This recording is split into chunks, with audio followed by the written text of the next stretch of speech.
This is Jocko podcast number 330 with Echo Charles and me, Jocko Willink. Good evening, Echo. Good evening. A little after midnight on Thanksgiving 1943, while patrolling the black waters off Cape St. George near New Guinea, Burke's 5-ship Wolfpack spotted a Japanese radar contact. Immediately and without permission, Burke radioed his squadron, "Hold your hats, boys. Here we go."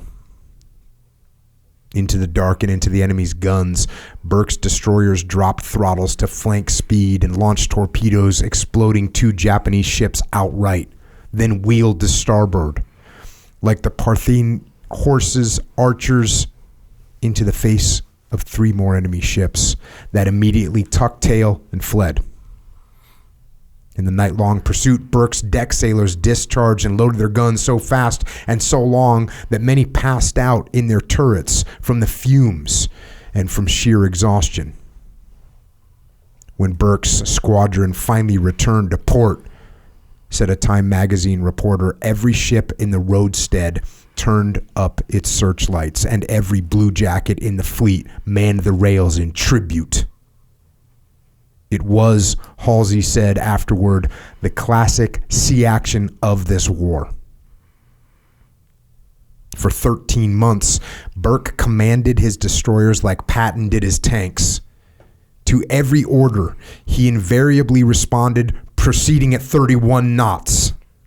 A boiler-bursting pace, said one historian, that caught Admiral William Bull Halsey's attention, who addressed his future dispatches to 31-knot Burke. The name stuck. In the last 2 years of the war, Burke was forced to give up command of his own squadron in order to become chief of staff to Mark Mishner, a famous aircraft carrier admiral. Neither a pilot nor possessing any experience in aircraft carriers, Burke was at first out of place in the new staff role, an onlooker to the aviators and a jolt to his morale that almost immediately expanded to his waistline. Essentially confined to the flag plot, the ship's tactical command center, Burke was forced not only to learn everything he could about aircraft carriers and their tactics, but also to elevate his operational understanding beyond the amateur's urge for the battle at hand in order to plan for the next one. Beyond the Marianas to the Philippine Sea, beyond that to Leyte Gulf, then on to Iwo Jima. When submarine intelligence told him the battleship Yamato was spotted en route to an unknown location, he spent all night hunched over his charts, a caliper in hand, then launched 400 planes against the spot where he would be if the roles were reversed, and sank the ship with more than 3,000 men aboard. Before his planes returned, Burke had already switched his attention to the next battle. By the time they reached Okinawa, the final terrible fight of World War II, Burke had settled into a punishing routine, always up at 0330. The sleep he did manage was usually interrupted by some 20 calls a night. In his waking hours, Burke watched nightmares unfold, his only sanctuary the flashes of courage that for years to come, said a biographer, would seem to whisper to him something about the meaning of the U.S. Navy.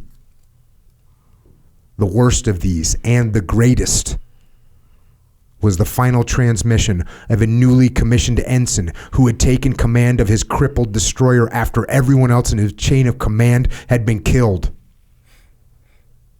Before the ship sank and the transmission was cut off, Burke heard the young man say, quote, "I will fight this ship to the best of my ability and forgive me the mistakes I am about to make," end quote.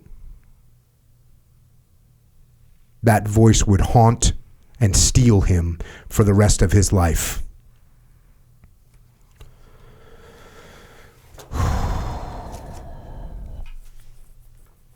And that is an emotion and a haunting that I think many of us feel. Did I do enough to train the young leaders that followed me? And the answer always seems to be no. I could have done more. I could have passed on more lessons learned. I could have done a better job teaching our operational history to the next generation so that they would not repeat the mistakes we made. But there's so much to teach, and there's so much to learn, and there's so many lessons to pass on. And sometimes lessons don't get passed on. They get forgotten. And only the deepest of dedication and research and commitment can bring those lessons back. And that reading that I opened with was an excerpt from the book. The book is called By Water Beneath the Walls, which was written by a friend of mine, a SEAL teammate of mine by the name of Ben Milligan. Ben has been on this podcast before. It's podcast number 298. Go listen to that if you haven't listened to it yet. But on that podcast, we discussed where Ben came from, how he ended up in the SEAL teams, and how he ended up writing this incredible book, which took him 7 years to write. And the book is an amazing book. I think this is the most important historical book I have ever read on the SEAL teams. And I think it actually might be the most important book on special operations as a whole that I have read. And if you haven't read this book, buy it immediately.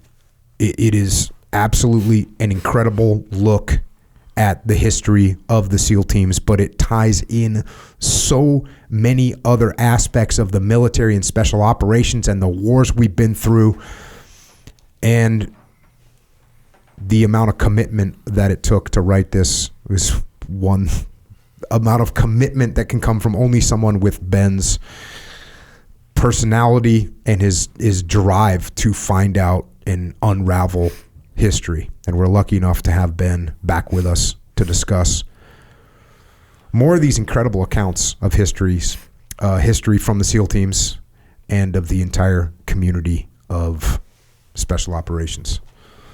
So Ben, thanks for coming back, man. Thanks, Jocko. It's great to be here. And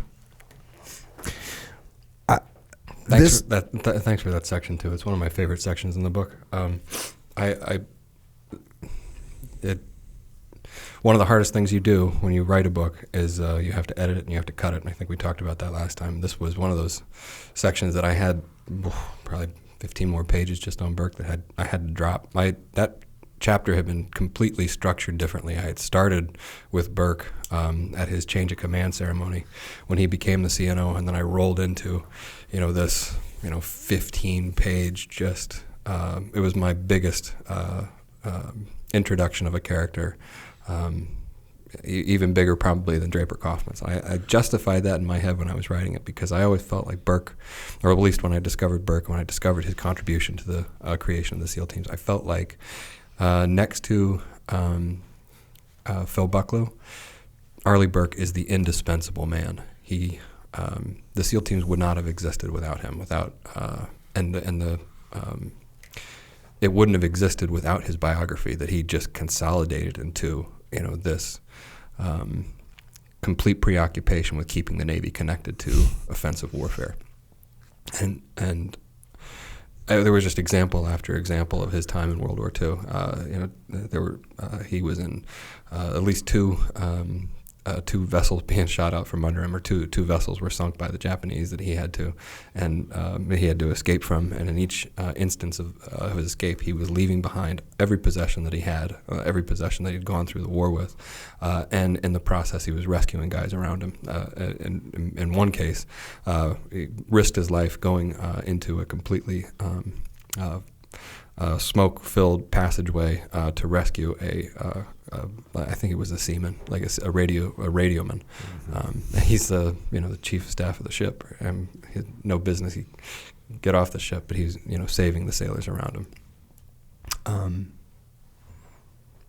But yeah, he was like you mentioned in your opening.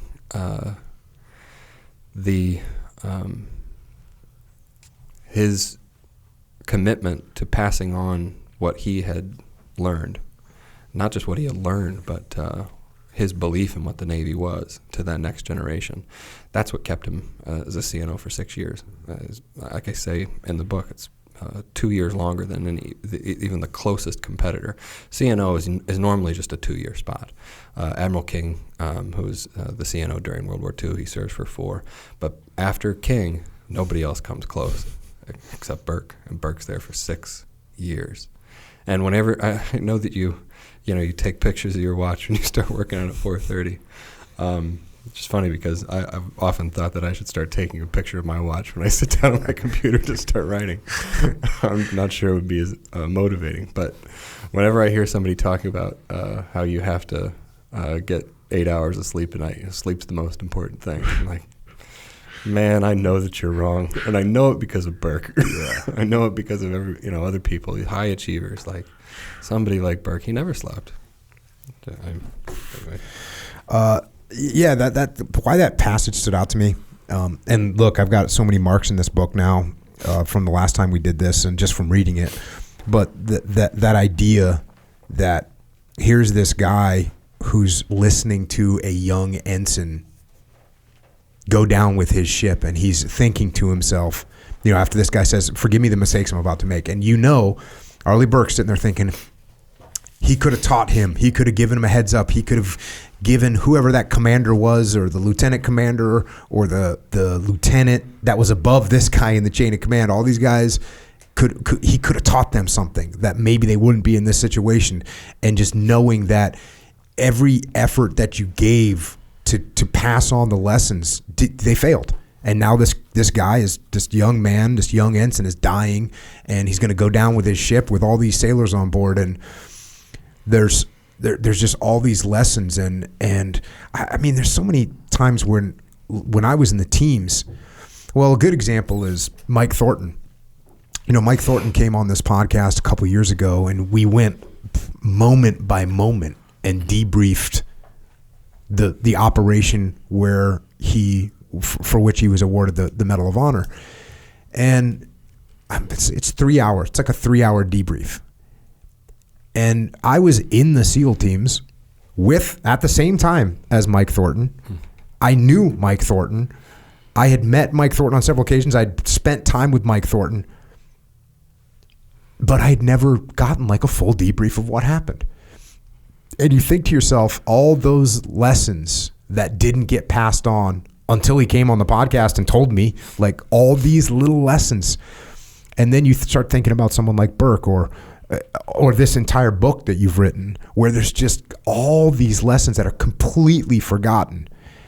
And, well, I should say they're almost completely forgotten. I don't know that they're completely forgotten. I know the point you're trying to make, and I agree. Like, since the book has come out, I've been keeping a list. There's been 12 guys that I interviewed in the course of the book that aren't with us anymore. And I always think, like, what would have happened if I had started the book a year late or a year later than I did? Or what opportunities did I miss because I started the book when I did and not 2 years earlier?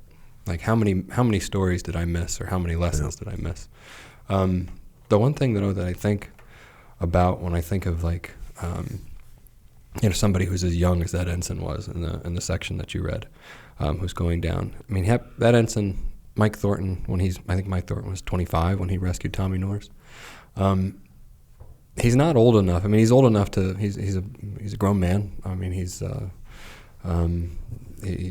a 25-year-old's perspective on life, but he doesn't have all the context that that you and I have and Echo. I mean, we've lived long lives. I mean, we've been around here for a minute, and we've collected stories and we've collected context, and we have enough ammunition, whether it's morally or whatever, to help us or to convince us to make right decisions. But somebody who's 25 years old, or this ensign, I imagine this ensign, probably 22 years old. Like, he doesn't know anything. Mm-hmm. Doesn't know anything about the world. He hasn't heard, stories, like the one that you just read. But what he does have, he has this. He's been imprinted by the institution that he served in and by the people that are around him. And I think that's an important thing that Buds does or boot camp does. You're taking young folks and from lots of different backgrounds, and without the context that we have as you get older and you read books and you have these experiences, but you imprint the values of that institution on these people, and you give them new mandates for what's expected.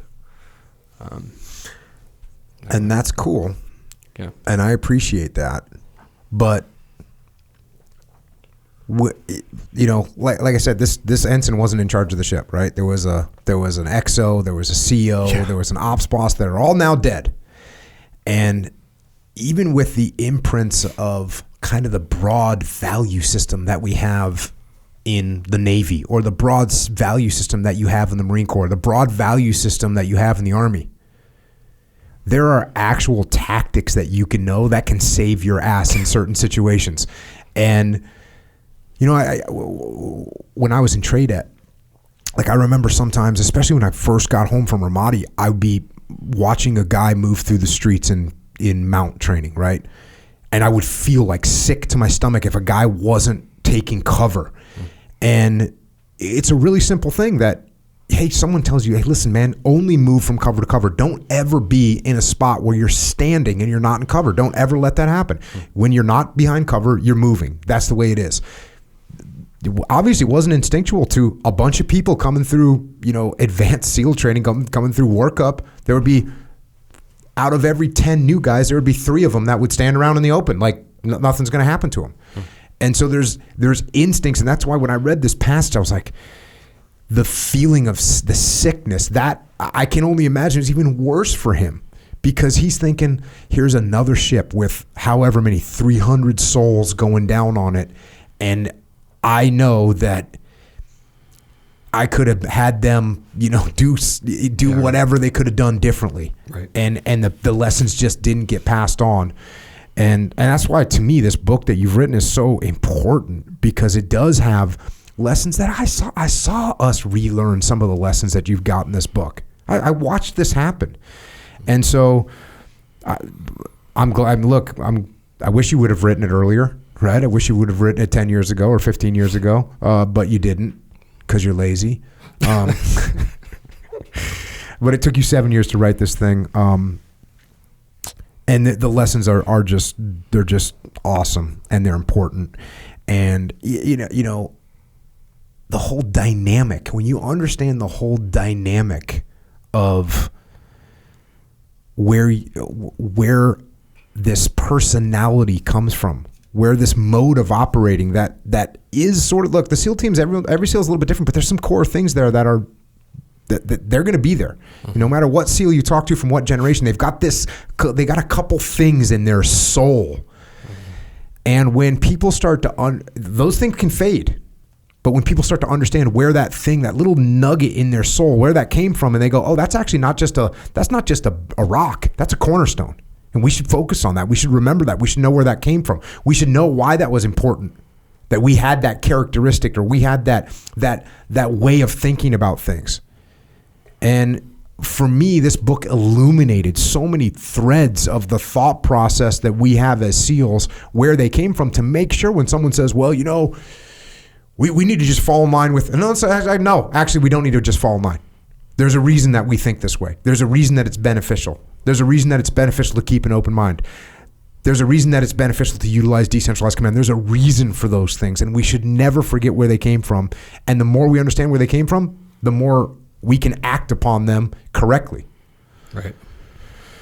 So, with that, I'm sorry, your book gets me super fired up about some stuff. What can I say that? So this, my idea, and I don't know how well we're going to be able to stick this idea, because you have way too many facts and stories running around in your head, and I've got too many questions running around in mine. But my idea was to try and go through some of the chapters, and like you just did, you just said you cut out 15 pages of Arleigh Burke. By the way, did you actually write those 15 pages?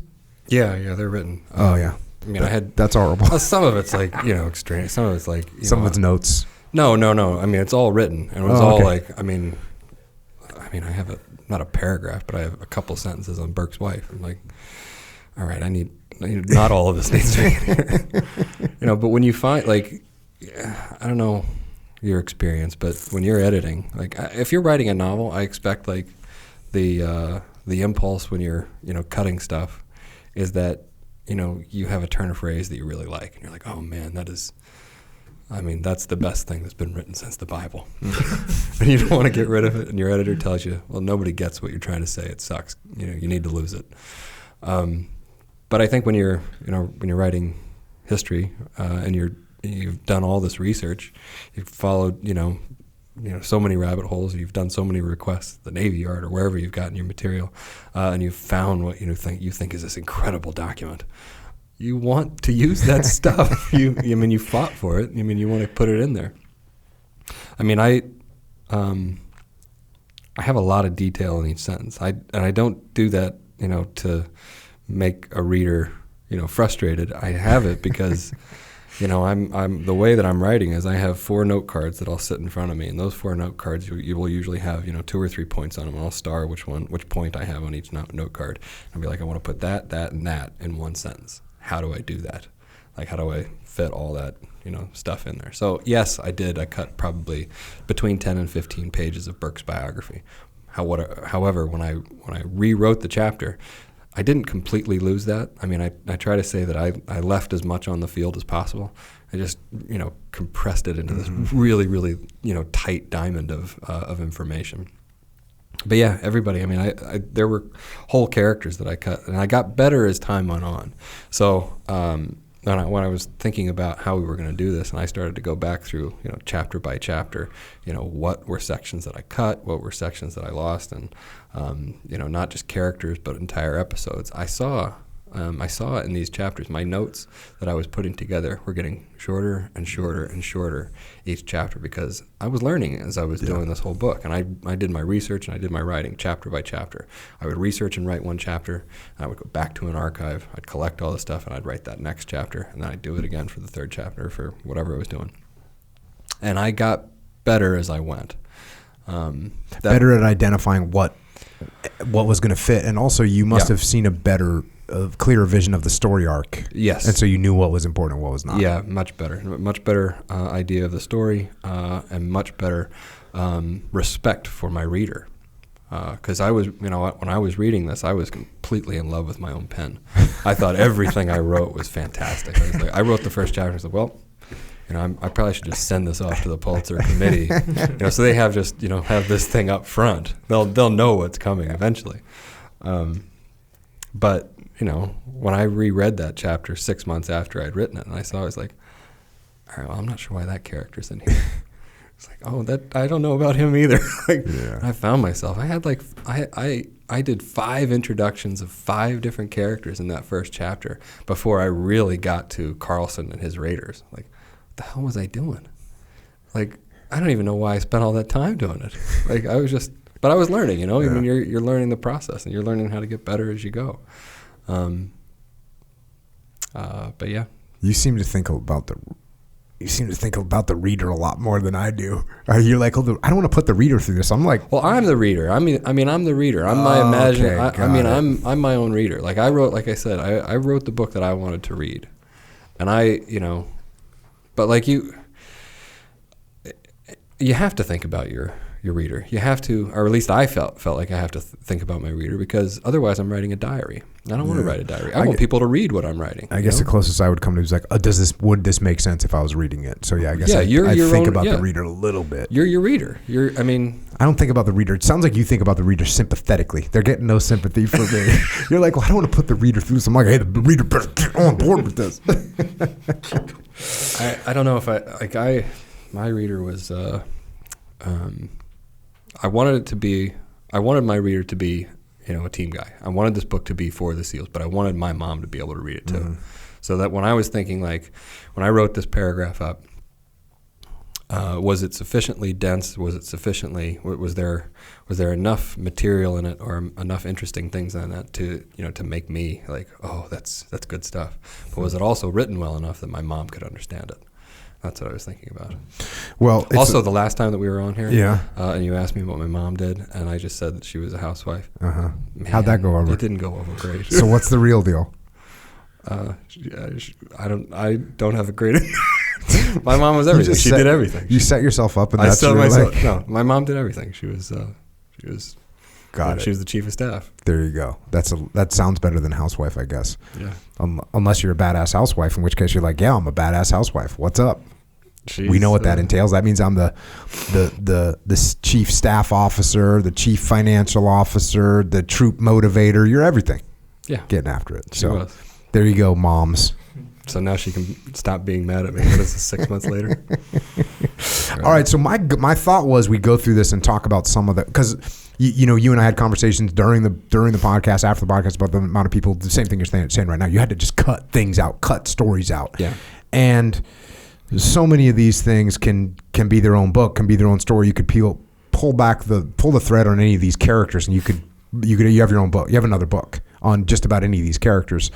But I thought just going through some of the chapters, and talking about some of the things that didn't quite make it. Chapter 1 is called by the way, I was thinking about this as I was putting this together.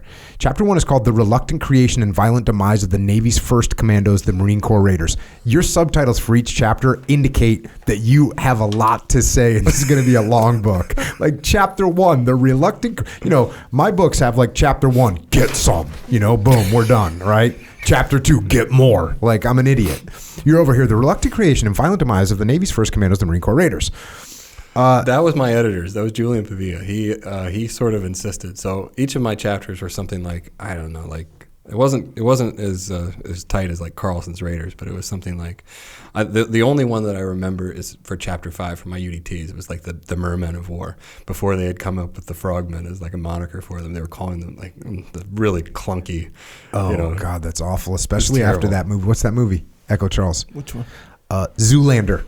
Yeah. You know what I'm talking about? No. So in the movie Zoolander, which has Owen Wilson in it, who's like one of my favorite people of all time. That guy seems so chill and cool.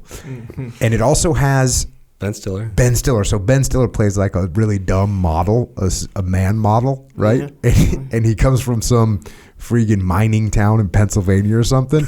And he's in this bar with his dad. He's trying to be like more manly.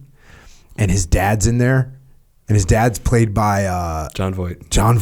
And they're all like covered in mine dust. Vince Vaughn's in there with no lines. He has no lines. Just no lines, just being tough. And so Ben Stiller's in there trying to be tougher. And a commercial comes on the TV, and it's him advertising some like fragrance, and he's dressed up like a mermaid. And his dad's like, I can't have you running around here as a damn mermaid. And he says, it's not a mermaid, Dad. It's merman.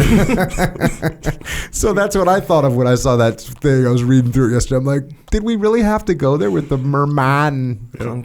Clunkies at the least. All right, so his point was you need to give the reader some idea of what's in store for them.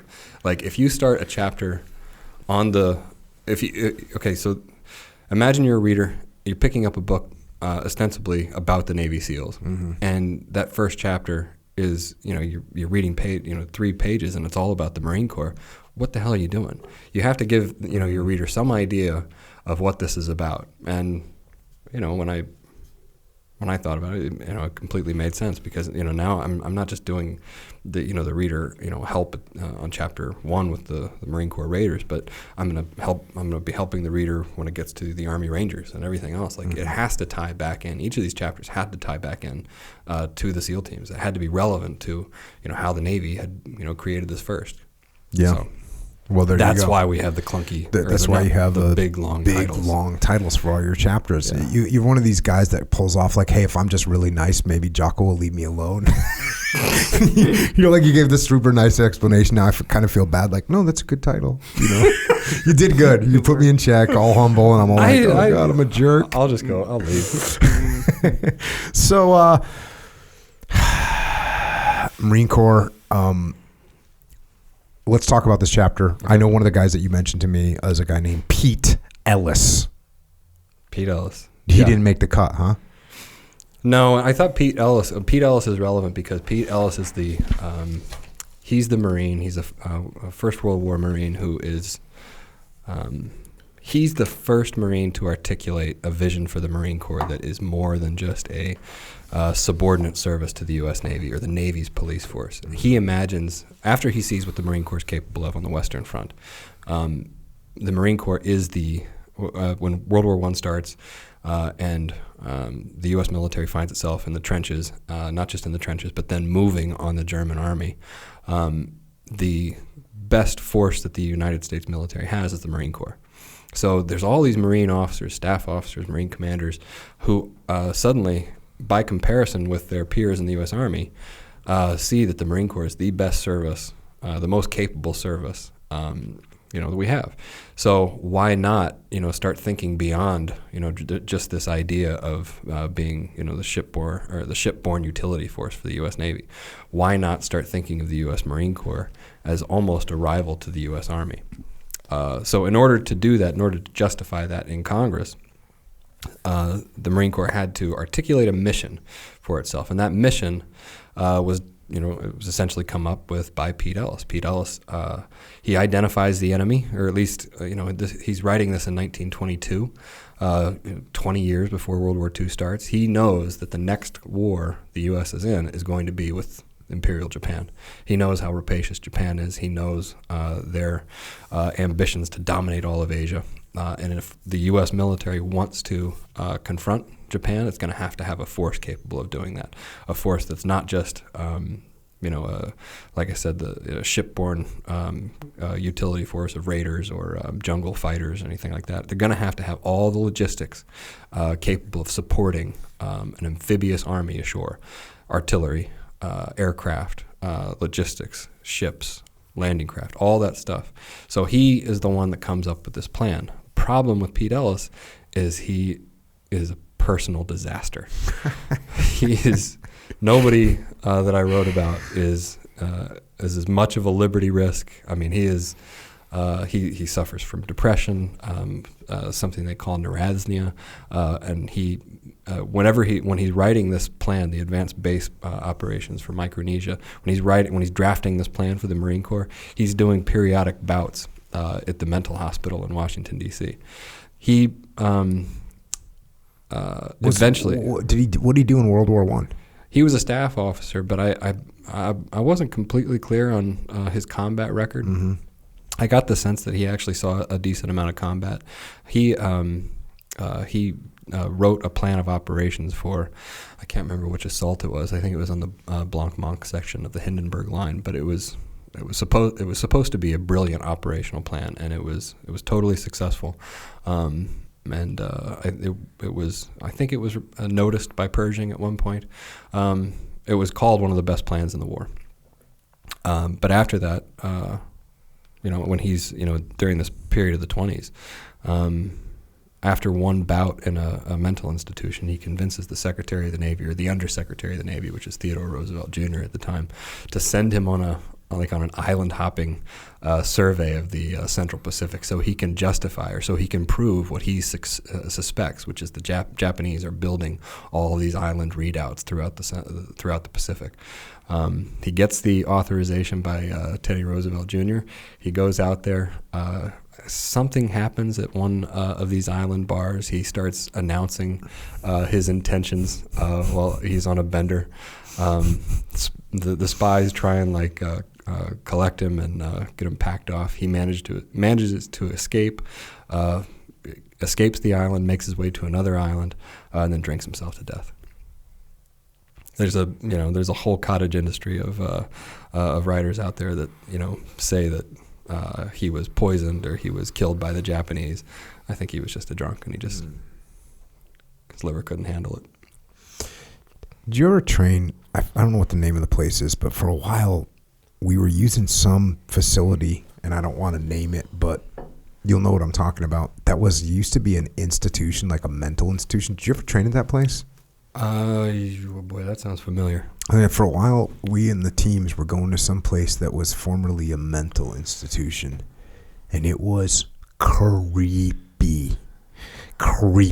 Like, you'd go into certain... Is this East Coast or West Coast? It's in the middle of the country, kind of. I don't know that I was there. Man, it was weird. You'd go into rooms, and you just, look around, and there'd be weird... It was weird. It was really weird.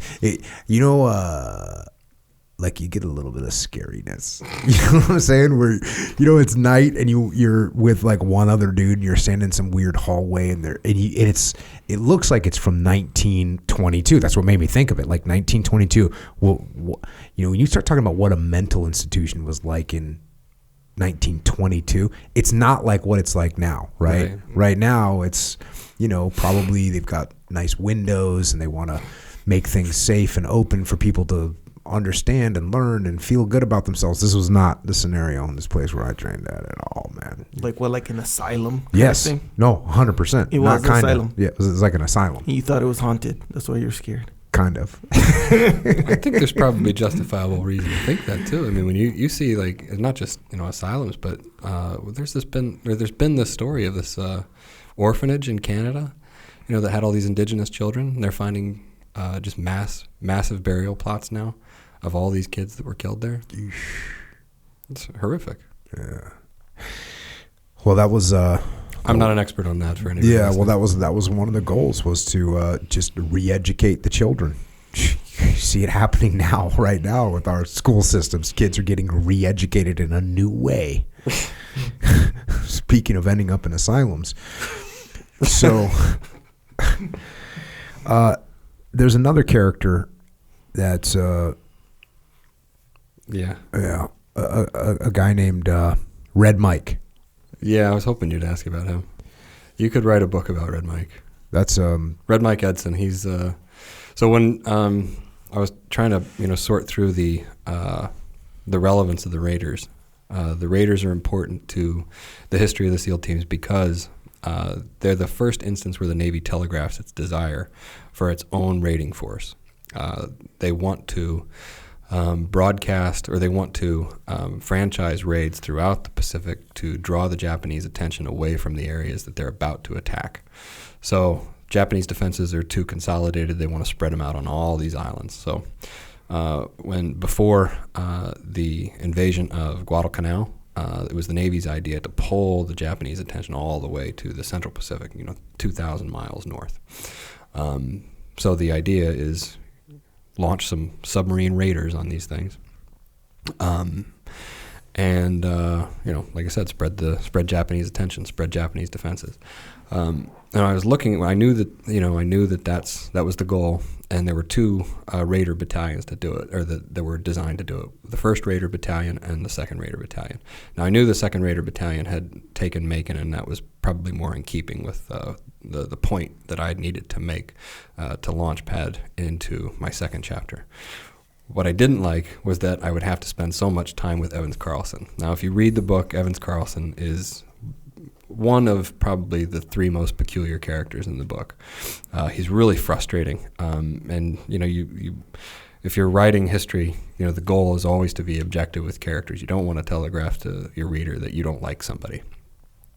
Evans Carlson is a person it's hard not to dislike. Red Mike Edson, on the other hand, is he's incredible. He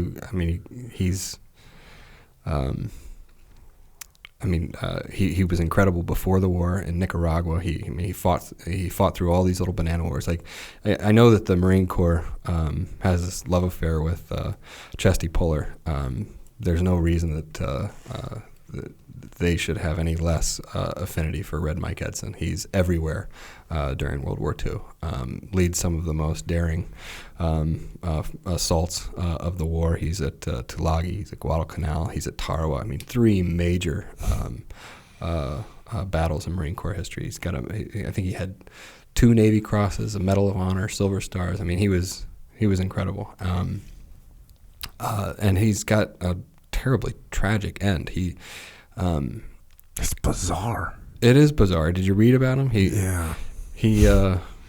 leaves the Navy, or he leaves the Marine Corps under protest when during the revolt of the admirals after World War II, right before the Korean War, when the Army and the Air Force kind of collaborated to strip the Navy and the Marine Corps of funding.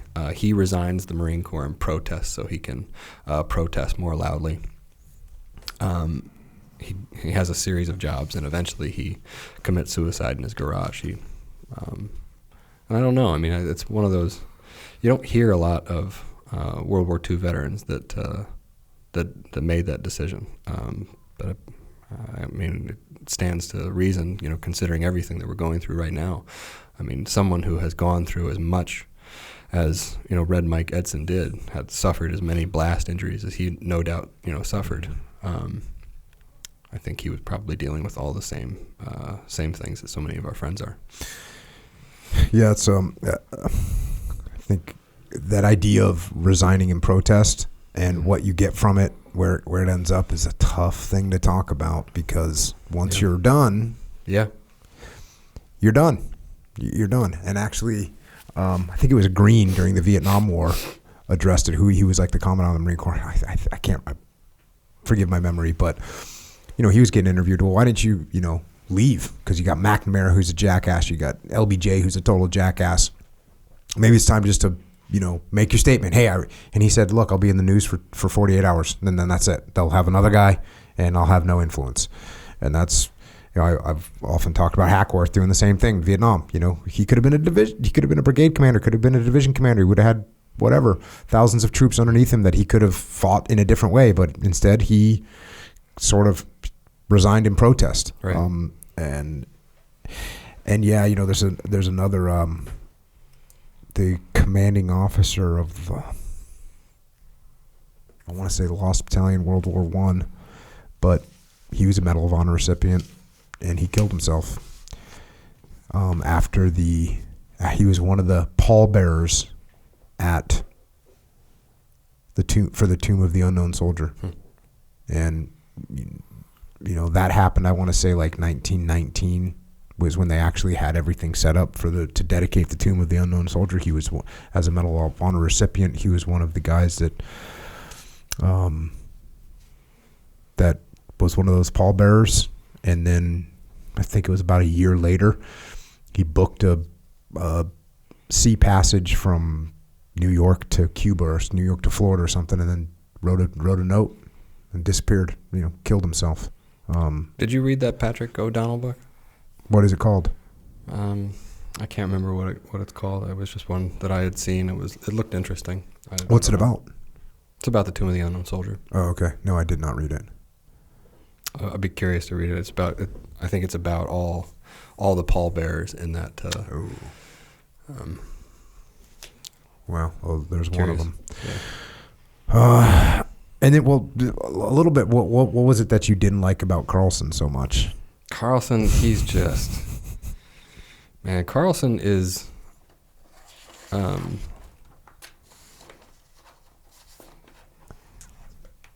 Carlson. There were lots of characters that I came in contact with that are other Carlsons. They're characters that they've done an incredible amount for their country, but you have the benefit of hindsight, you have the benefit of perspective, and you have to weigh in on their legacy. So has Carlson done more than me? Yeah. Has Carlson done more than you? I mean, yeah. I mean, he fought through World War II. Like, he's it's not even close. Like, there's nothing, we can't compare, our contribution to somebody like Carlson. He's in the first, one of the first raids of the entire war, and then he fights in successive battles. What's important about Carlson, though, is that the Marine Corps loses all respect for him after the Macon Island raid. They give him another chance with the long patrol on Guadalcanal, and he does admirable work there, but it's not enough to overshadow the defeat and the aftermath of the Macon Island raid. The Macon Island raid, it isn't really known how disastrous it is until 1943, a whole year later, when U.S. forces retake the island, and they discover that the Marines that they believed to have been drowned in the evacuation weren't drowned but captured and killed, beheaded by the Japanese. So it's sort of a failure that kind of unfolds over time. But when the full scope of the failure of the Macon Island raid is understood, the Marine Corps never lets Evans Carlson command troops ever again. Now that's perfectly, fine for the Marine Corps leadership. Was there something about his personality that? It was his personality, yeah, but it was also his politics. He was, I think he was a borderline communist. He was definitely a populist, definitely like a socialist populist. But he was, by the end of the war, he's advocating for the Chinese, not the nationalist Chinese, the Chinese communists. Eventually, he dies in disgrace, penniless, because he resigned from the Marine Corps. I can't remember exactly what happens to him in the aftermath, but I know he has no money, and Teddy Roosevelt has to pay for his funeral. Not Teddy Roosevelt, James Roosevelt. But some of it's his personality, some of it's just he's kind of ponderous, like he's a bit boring, like stuffy. Like one of the things that I think is most telling, the most descriptive episode I have, or a little vignette in the book, is when one of his junior officers comes up to him and asks him for, a few books to read that will help him understand, how to command or the military art better, and all the books that Carlson recommends are books that he's written. Like, you've got to think a lot of yourself to tell somebody, if they're looking for books to read, read these 5 that I've written. So he tried to read them, and they're all impenetrable, boring books about China. He's like, he gave up. So. Well, I'm very thankful right now for the book About Face by Colonel David Hackworth, because whenever somebody says, hey, what's a good book for me to read about leadership, I would say, oh yeah, read About Face. Because otherwise I'd be pulling a Carlson and telling him to read Extreme Ownership or Leadership Strategy and Tactics. I'm a loser. No, you don't like me too. I'm right up there with Carlson. I didn't say that. Well, if it wasn't for Hackworth, I'd be right up there with Carlson. Oh, and hang on, you haven't seen the books that Carlson wrote. True. Too. I had to read them. Oh, and were they just nasty? They're just boring. Do you remember any titles of them? Did you read the whole thing, or are you like, this is ridiculous? I get the idea. Carlson's a dork. In the beginning, I did. In the beginning, I had everything collected. I read books that I knew that Carlson had read, just because I wanted to think like he was thinking. He was fascinated with Mao, so I was reading Mao when I was writing this chapter. So I got better with my research as I went on. But at the time, like when I wrote chapter 1, I had not yet stepped into an archive. I wrote the first draft of chapter 1 just based off of out of books that existed.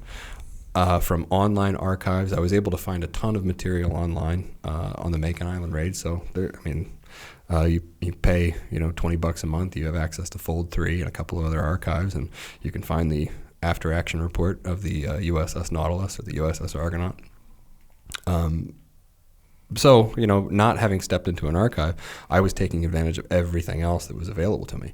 All the books that Carlson had written, books that Mao had written, things like that. So I was saturated with all this stuff, this sort of extraneous. And I got better, in my research. So chapter 2 was the first time I stepped foot into an archive, and I was like, oh, I can do this better. So anyway. All right, well, let's get to chapter 2. Chapter 2, which is called The Sidelining of the Army's Amphibious Soldier Scouts and the Call-Up of the Navy's Second String Sailors. I think that's a pretty good title. It's pretty good. All right, for the second string sailors, that's a nod to, these guys, all of these second string sailors were all members. Every single one of the initial Navy contingent of the Scouts and Raider program are all NFL veterans. They've all been, Bucklew, he's not only was he a college football star, not only an NFL star, but he was building his own football team. He made his own team, right? He founded the Columbus Bullies, and it would have probably been a successful NFL franchise had it not been for the start of World War II. That is a freaking legit name, too. Columbus Bullies. The Columbus Bullies. Yeah. Man, if I would have known that, Task Unit Bruiser might have been Task Unit Bullies. I guess it doesn't quite work quite as well, does it? No, it seems kind of sinister. Yeah, but today's, I guess, especially in today's climate, you'd be like politically incorrect to call yourself the Bullies. Yeah, it's true. I'm a bully. He looked like a bully. If you see pictures of him there, I went through, like piles of pictures of Bucklew, and You know, every picture, especially in those World War II days, he just looks like a dick. He's an asshole. Looks like it, but that's completely opposite of what everybody I talked to said of his Actually said personality. about the guy. He said they all described him as the nicest guy. Like he was just so much fun to be around. Was super humble. But yeah, every picture he managed to go from what I assume is a pretty fun-loving guy into has this big scowl on his face. And so what I meant to go down this path with you a little bit of Carlson. So Carlson's personality, was he a dick? Was he a arrogant guy? No, what was his deal? He was. How do you end up on these failing missions? Was it a lack of experience? I think it was a couple of things. He was infatuated with the Chinese and the Chinese operational system. He was the Marine Corps, or the slogan, the Marine Corps slogan of gung ho, came from Carlson. That's his lasting legacy to the Marine Corps. We understand gung ho to be an expression that it, epitomizes Marine Corps tenacity and Marine Corps. What do you freaking charge the machine gun nest? Is what it means. But what up? But it really means work together. It means work together, right? It's a Chinese expression. It's vague. I'm not sure if it's even accurate, but he took it from his time on the Long March with Mao's guerrillas. It means work together. But I'll tell you what. When we picked apart some of Mao's work on the podcast, the thing that's crazy about Mao's work is it's essentially saying you need to utilize decentralized command to win in military operations. And I'm like, hey, bro, Mao, that applies to everything, dude. Like, you can't have decentralized organization in order to win a war and then centralize your government as soon as you're done and think that you can explain how many, what every farmer in the country is supposed to grow and how much we're going to sell whatever we're going to sell it for. Yeah. Like, it's crazy that they came to that conclusion. I don't understand. There's so many contradictions like that in World War II. How are the Germans, who are the most hierarchical government system on the planet, and they managed to produce a military that was able to use initiative, decentralized command. Yet at the top, they're stultified. They can't accomplish anything. They can't release the Panzers on D-Day. But at the lower level, they're able to be dynamic and fluid and agile and all the rest. You know what? When your ego starts to get out of control, you start to think, I better control everything. That's what happens. Well, and you could see, it seemed like Hitler did that throughout World War II. The more he won, the more he thought, well, I better just control everything. See, it's working. I better just keep doing this. And by the end, it was all on him. Hey, we're gonna attack Russia, even though his generals were saying, hey, bro, not a good idea. No, we're doing it. Yeah. But Carlson, the other thing that Carlson did was he was so infatuated with the Chinese system that he would eat with his men. He would have these town hall discussions. He essentially abolished rank, except for in certain aspects. But when he got when he was on the actual Macon Island raid, you can see a clear misunderstanding of what the mission was, which told me, that is conveying to you, he doesn't know what his mission objective is. He hasn't thought through. He spent 2 weeks sitting on a submarine, driving across the Pacific under, completely miserable conditions, sweating, through his, and he finally gets there. I was on modern day subs that had AC and they were super clean and you're not worried about getting depth charges dropped on your freaking head. Imagine a 2-week transit. No, I can't. God. Diesel fumes all up in there.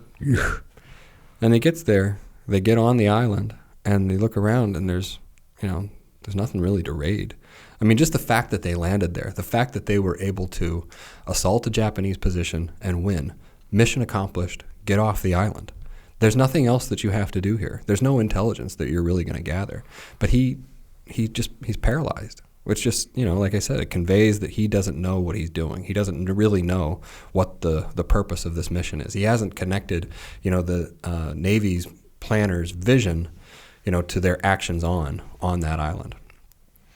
So, and then you're comparing that to Bucklew, who was like a good guy, a nice guy, even though he looked like a bully. So what you said this is when you started going into the archives for the first Yeah, this time is was the chapter first- 2? Chapter 2, yeah. So Because you didn't spend enough freaking time invested in Chapter research 1. just on online reading Carlson's books, so you wanted more. Yeah. You're a glutton. I don't know. I mean, if I had known. So there were two things that I got from chapter 1 writing that. I was encouraged because I felt like I was a good researcher. I'd put, a compelling chapter together. Were you a sniper? No. I was a comm guy and a breacher.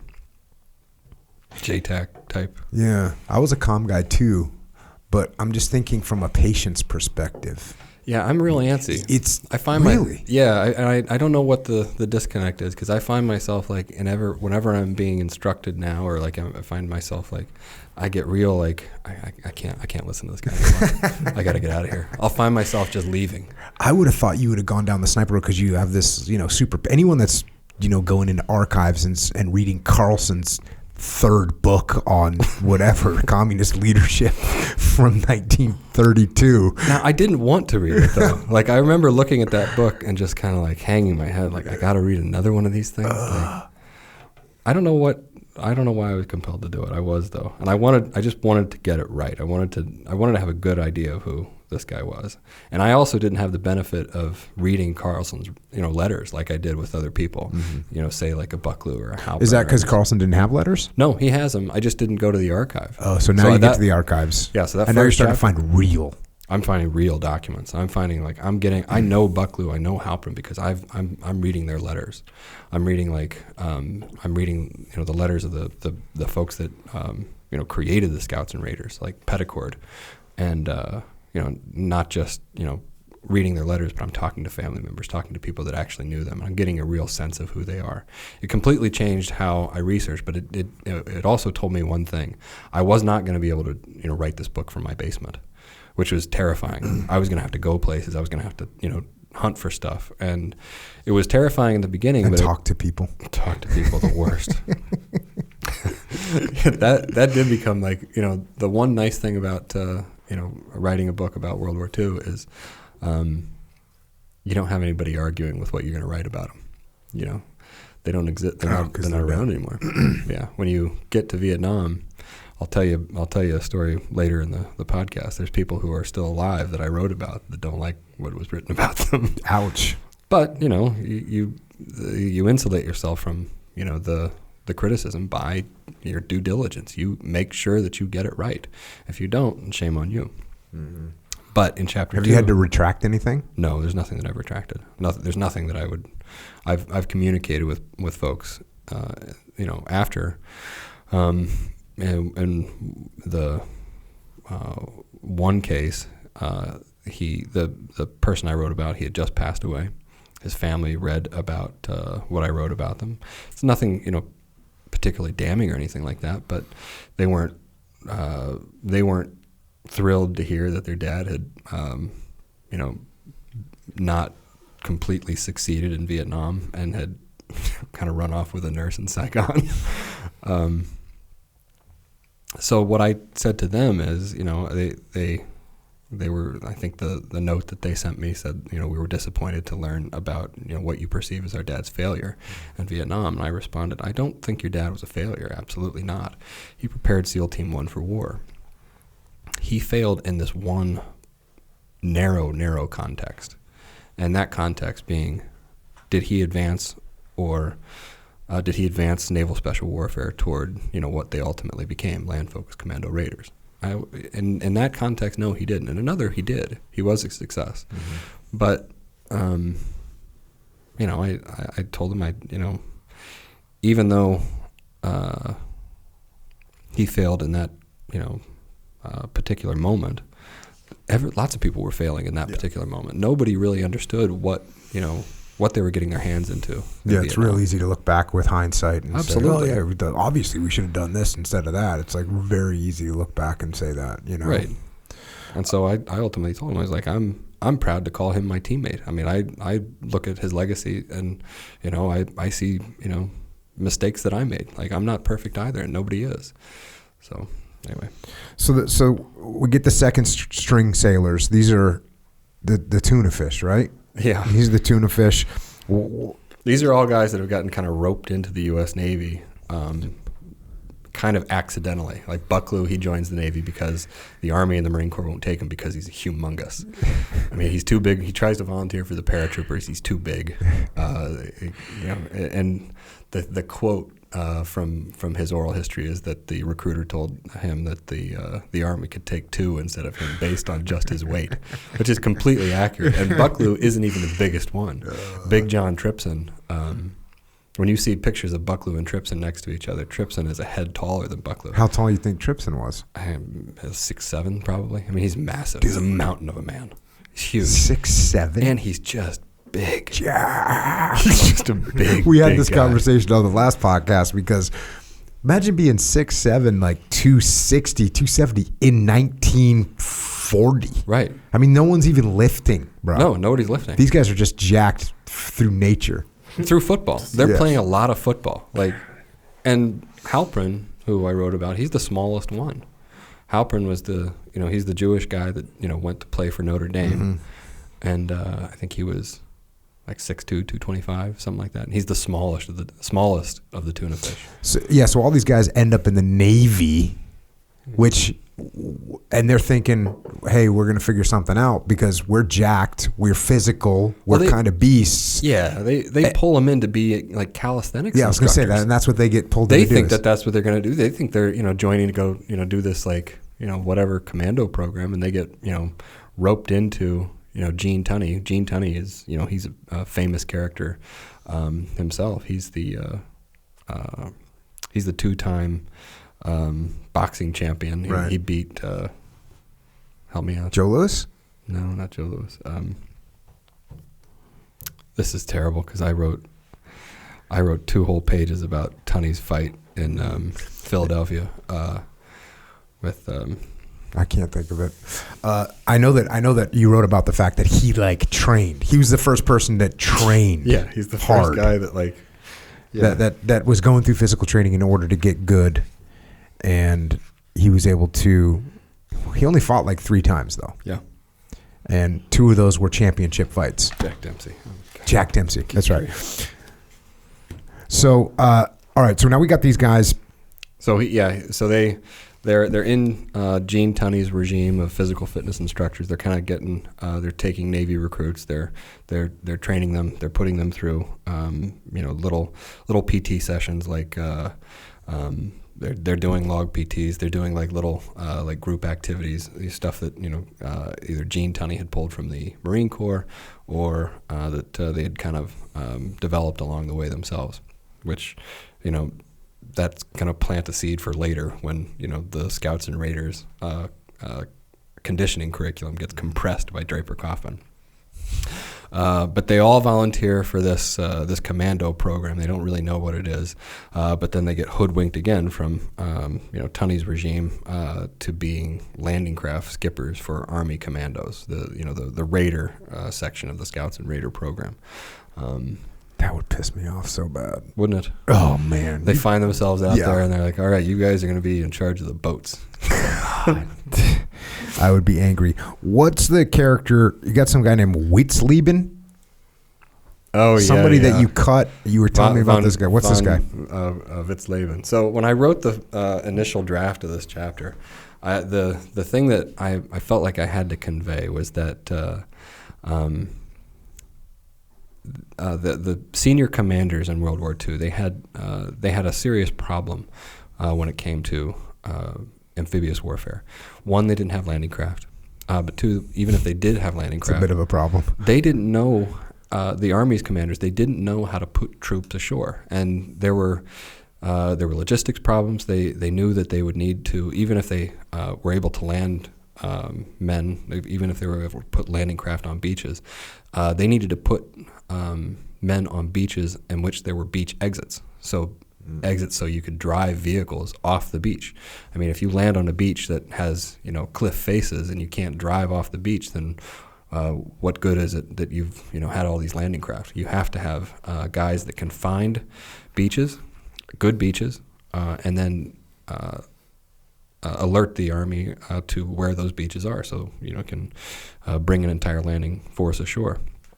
The Army has completely in the interwar period from World War I to World War II, they've done almost nothing when it comes to the development of amphibious doctrine. Nothing showcased the threat of all of that more than the terrible disaster at Dieppe, which happens in August of 1942. That's the first time the Allies attempt to land troops on an enemy beach, or a Nazi-controlled enemy beach. Now, the preponderance of troops in that battle are Canadians. There's a decent amount of British commandos. There's a handful of American of Army Rangers. They go ashore. Most of the Canadians are killed or captured. And part of the reason that this raid or this assault or this attempted, dress rehearsal of D-Day fails is because they don't have a good assessment of what the beach exits were like. They don't know how. When they got ashore, the tanks either they weren't able to get off the beach because the sand was too loose. They couldn't. Their treads buried up to the hubs. They couldn't get out. They couldn't get off the beach. The tanks and the vehicles that were able to get off the beach, they ran into tank traps almost immediately. So the idea was, writing this whole chapter on, the Dieppe raid was just, a way for me to talk about, all of the imperatives that a scout and raider force would need to solve. Yeah, bring to the table. Yeah, for the mission. Right, you needed to find a beach, that you could land on. The sand is dense enough. That had beach exits, and that you could, signal the rest of the fleet for. I cut it all. Gone.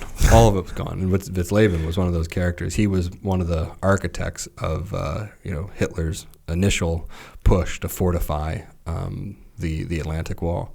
I don't know why I put Witzleben on my notes, but he was a character that I got sucked into because he was one of those guys that he hated Hitler.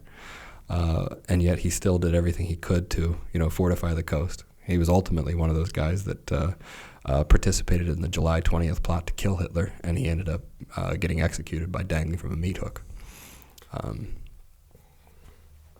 Anyway. It's a little bit of a rabbit hole, isn't it? Isn't it? Every one of these freaking characters is like... I know. It's a lot. I mean, it's a lot, but, all these things are just, they're there now. What's the problem with Bucklew? The problem with Bucklew is he's everywhere. Meaning what? He's moving around too much? No, trying to do too much? What? No. He the Bucklew presented a problem for a writer, not for anybody else. Bucklew's incredible, okay. And I wrote sections about Bucklew in chapter 2. I wrote sections about Bucklew in chapter 4.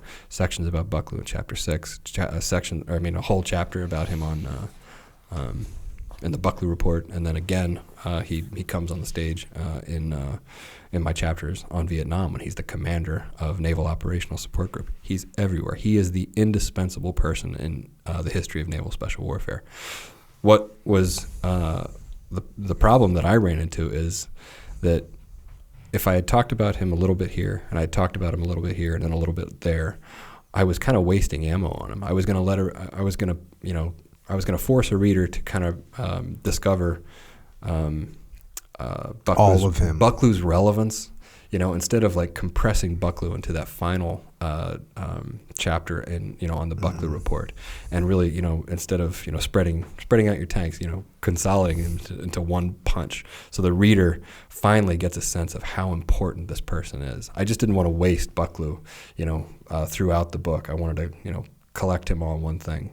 But it took me, almost until the book was entirely written, and then I had to go back through the book and I cut Bucklew, so I could, Yeah, because otherwise you're kind of giving away the story. Because right? Bucklew doesn't become, he wasn't Bucklew out of the gate. I mean, he was a stud, sure, but he awesome. wasn't like Phil H. Bucklew, right? Which is where SEAL training takes place. It's called the Phil H. Bucklew Center for Naval Special Warfare. Right. Our schoolhouse is named after this guy, but he didn't come out of the gate that way. Mm-mm. He came out of the gate as a guy. And he never kind of shines in the way that other characters did. So I was always frustrated because I knew that I had to talk about Bucklew, and I knew that Bucklew's so important. But he never, he's not the first guy ashore like Halpern is. He's not the ground force commander in China like Halpern is. but he's there. He's always there, like all the, like some other characters too. So, but I just didn't want to lose the. Was he younger? Is that why he was still around when Vietnam comes into play? They were all about the same age. I think he was younger than Halpern. Halpern was the old man of the group. Halpern was 34. I think he was 34 when he enlisted as a seaman, right? Halpern was. And he was a Notre Dame graduate and an NFL player and all this other crazy stuff. NFL player. He was running his dad's commercial light company in Chicago. He was developing a clothing store. I mean, he was kind of the Jocko. Like he had a lot going on. And then he just enlisted as a seaman. He was married, he was a professional, sailboat racer. He was a competitive sailboat racer on Lake Michigan. I don't know if you remember in in his epitaph that I write in the book, Halpern was he was in the 1960s Olympics for sailing. What the Wins hell? a bronze medal. What a freaking stud! Yeah, he's incredible. And he was 34 so he must have been old in 1960. He's old, and the pictures of him, He must be like 55, sailing. 60 years old in the Olympics. He's the oldest man that was competing at that time, but by then, Halpern has developed. I mean, Halpern is, he's more than he's friends with. He's friends with Sinatra. He knows everybody. Like he's running, he founded LL Bean. Like by that point in his life, I mean, Wait, Buck Halpern founded LL Bean? Yeah. Explain that to me a little bit. That's as much as I know. I know he was one of the founders. Finally, I got to the end of one of your rabbit holes. You didn't have the freaking wherewithal to dig in. The full details of LL Bean. Well, maybe if it wasn't for the fact that I have a factory up in Maine where we produce stuff near LL Bean, maybe that's a little bit of an important deal. We could have known a little bit more about the Frogman history of LL Bean. Well, I'll give him some props. I'll get to the bottom of that one for you. I think he sold his shares. But Bucklew. He doesn't quite outshine Halpern and or other guys in all these other episodes. So, but he does he finally takes center stage during the Buckley report, and his whole biography is compressed into that report. But that's getting ahead of the story. All right, we roll into chapter 3, and this was. It's a rough one to read. I was listening to and rereading it. I was listening to the podcast we did on it. Man, this is a freaking hard one to read because it's, the name of the chapter is The U.S. Army's First Commandos and the Raid That Wasn't. So this is not a bad title. This is one of your more abbreviated titles, so we give you credit for that. I don't know why you're laughing. Well, Echo doesn't even say anything. I try and keep it tight. Echo's not even talking. So once you mentioned it, I can't unsee it. He's just getting warmed up, man. I'm telling you, he's going off from here. It's kind of like when Theo Vaughn said, he looked at you halfway through the podcast and says, like, "What about you? Your name is Echo. You haven't even said anything yet." What kind of For a guy named Echo, you sure don't say much. Yeah, there you go. That was a good observant situation. This was a rough one because, I guess because of what happened with the Rangers in the beginning. What was it like writing this chapter? This was the 5th chapter I wrote, so I felt like I was further along. I was better than I was with some of the earlier chapters. I don't know if that accounts for why I think the chapter has such a great arc to it, but or it's just because the history itself has such a tragic arc. It was hard to write this in the sense that I always assumed that I'd be rooting for the Navy, like throughout the book, rooting for the Navy chapters, and then I'd get to an Army or Marine Corps chapter, and I'd be like, "See, I told you so." Like I knew that you guys were gonna, screw up, and there'd be an opportunity for the Navy. I found the opposite to be true, or maybe not the opposite, but I found myself,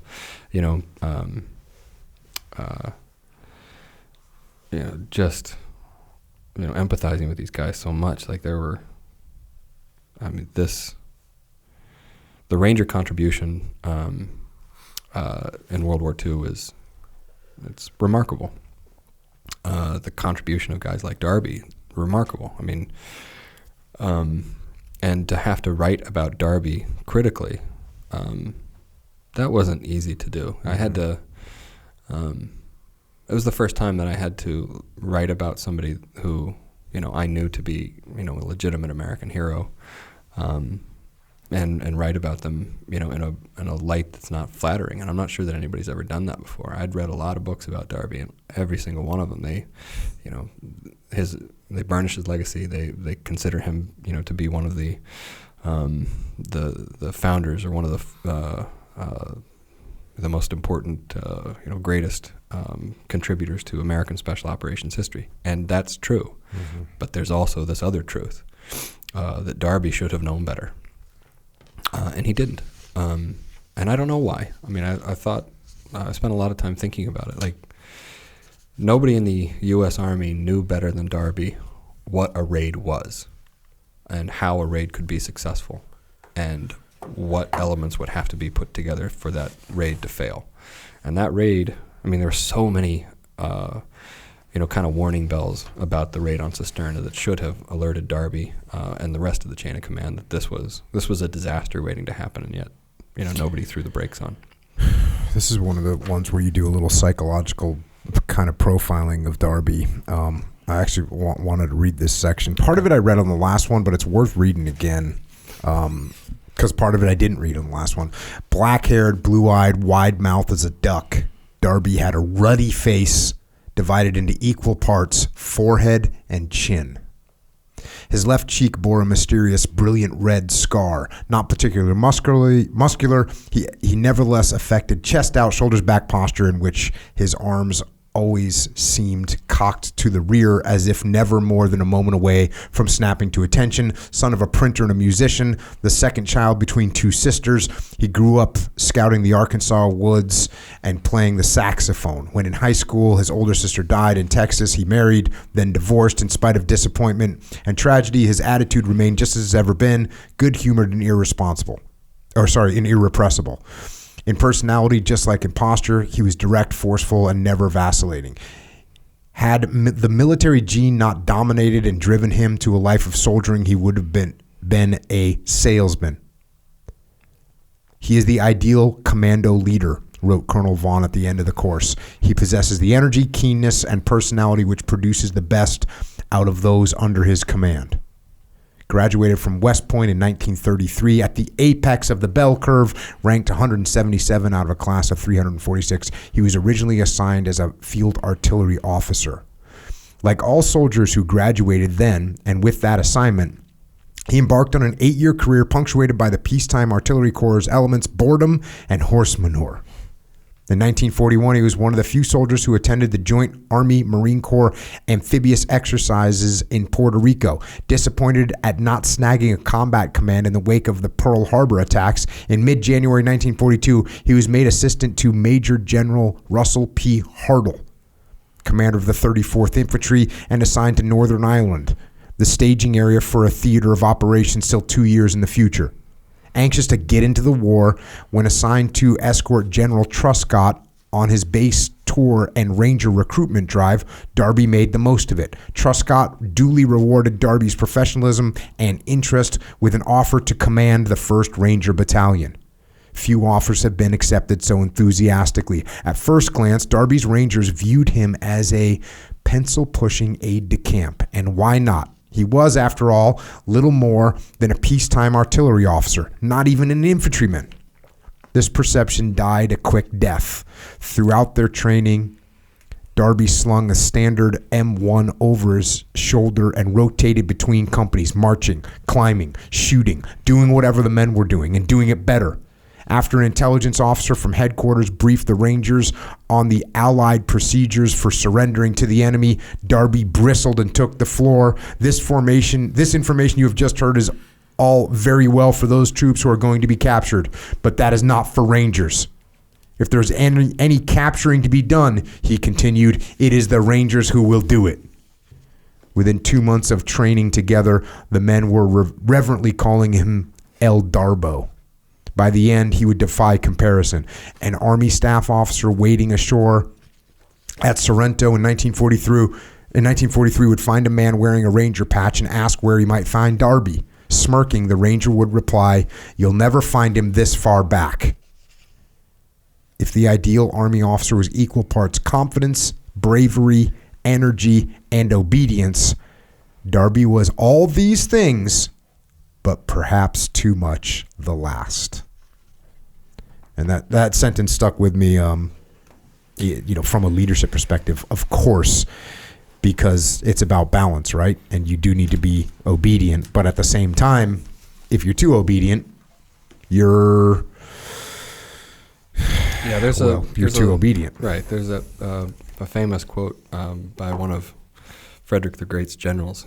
He says to a young officer, the king gave you a commission, so you because he assumed that you would know when to break orders,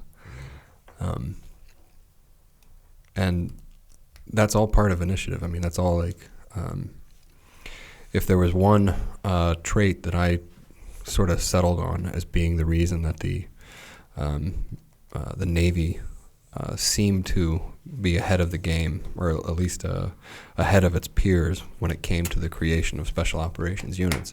It was because the Navy had this culture of latitude and this decentralized command and initiative that enabled subordinates to feel like they had the flexibility to make decisions on the fly or adjust to the realities that they were, facing. Whereas somebody like Darby, Darby is in the U.S. Army, and one thing that I wrote is, the chain of command in the U.S. Army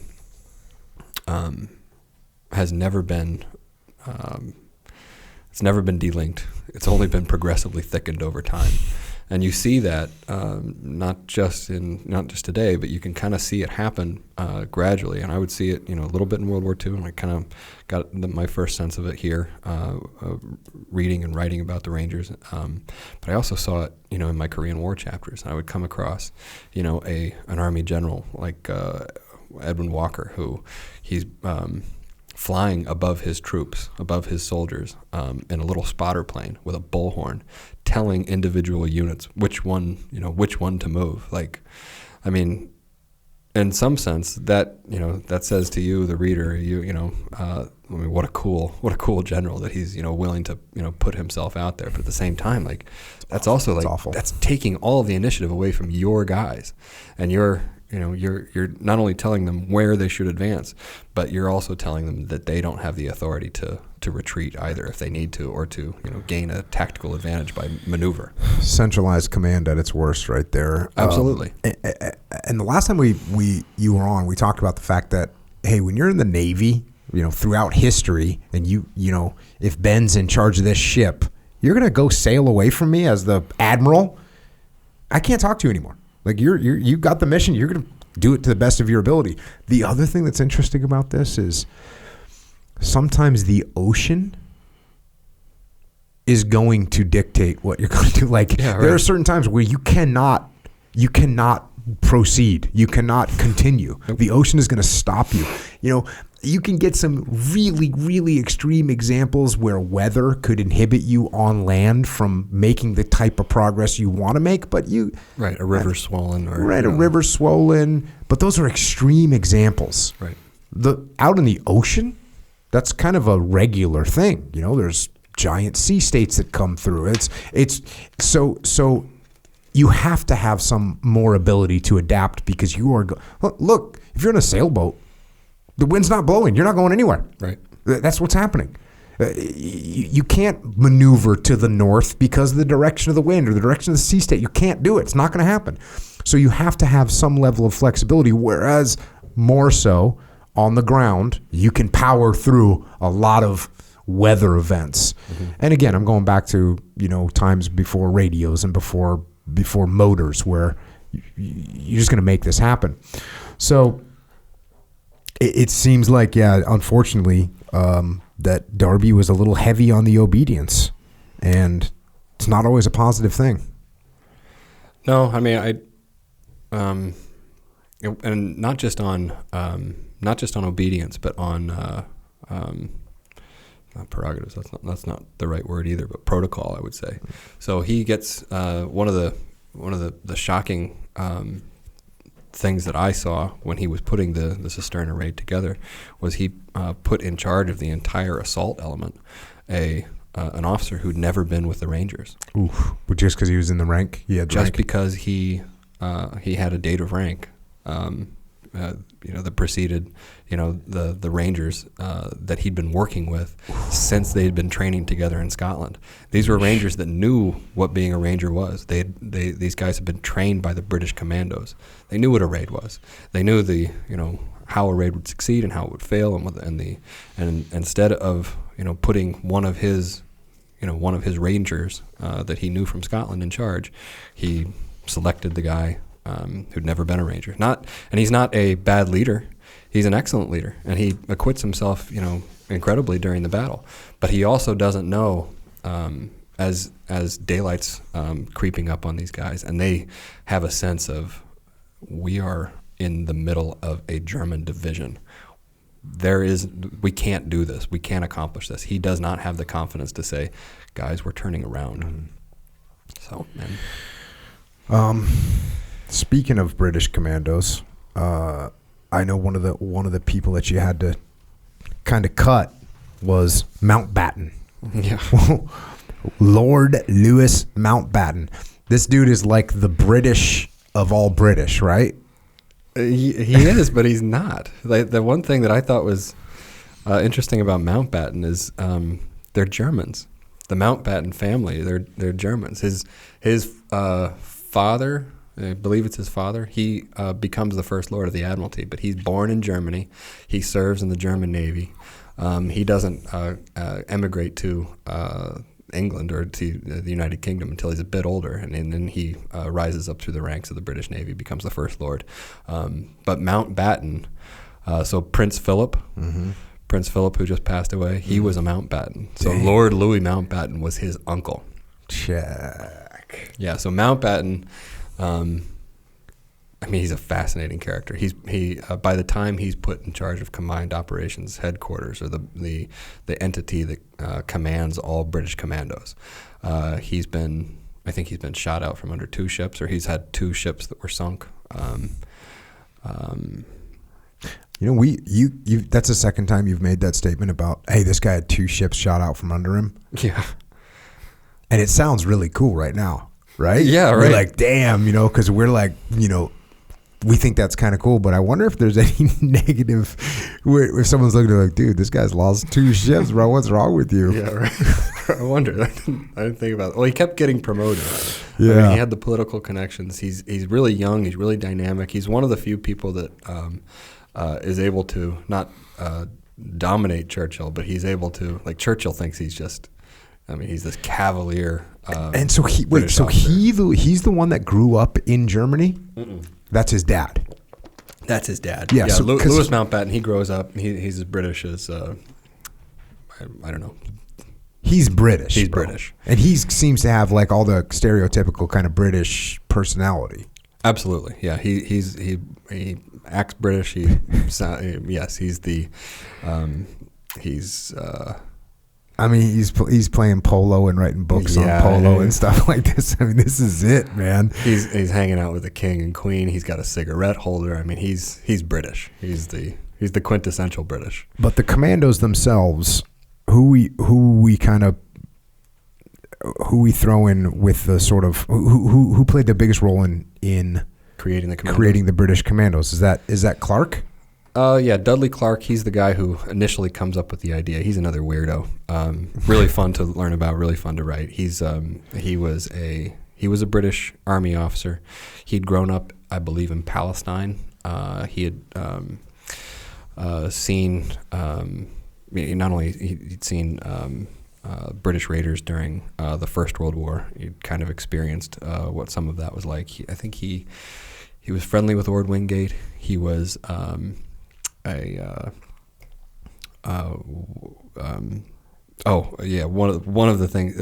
of the ways that he got the idea for British commandos was he was infatuated with the Napoleonic War history, and he was a real student of Wellington's Peninsular Wars and all of the partisans that Wellington had hired and sent against the French forces. So after the disaster at Dunkirk, Dudley Clark, who's a bit of an oddball in the military hierarchy. I think his hobby is he's an amateur actor, but he puts a little paper together and he sends it up to Churchill, and it's the paper is essentially create special troops that are capable at sea, and send them on all of these little raids against the coastline, spread out German defenses, not dissimilar from what the Navy was trying to do in the Central Pacific. Churchill Churchill's completely infatuated with any idea that his generals do not like, and this is one of them. He thinks this is the great idea, not just because this is going to spread German defenses out, but more importantly than that, it's going to energize the British people. The British people have just suffered this terrible defeat at Dunkirk. They need a win. They need a series of wins.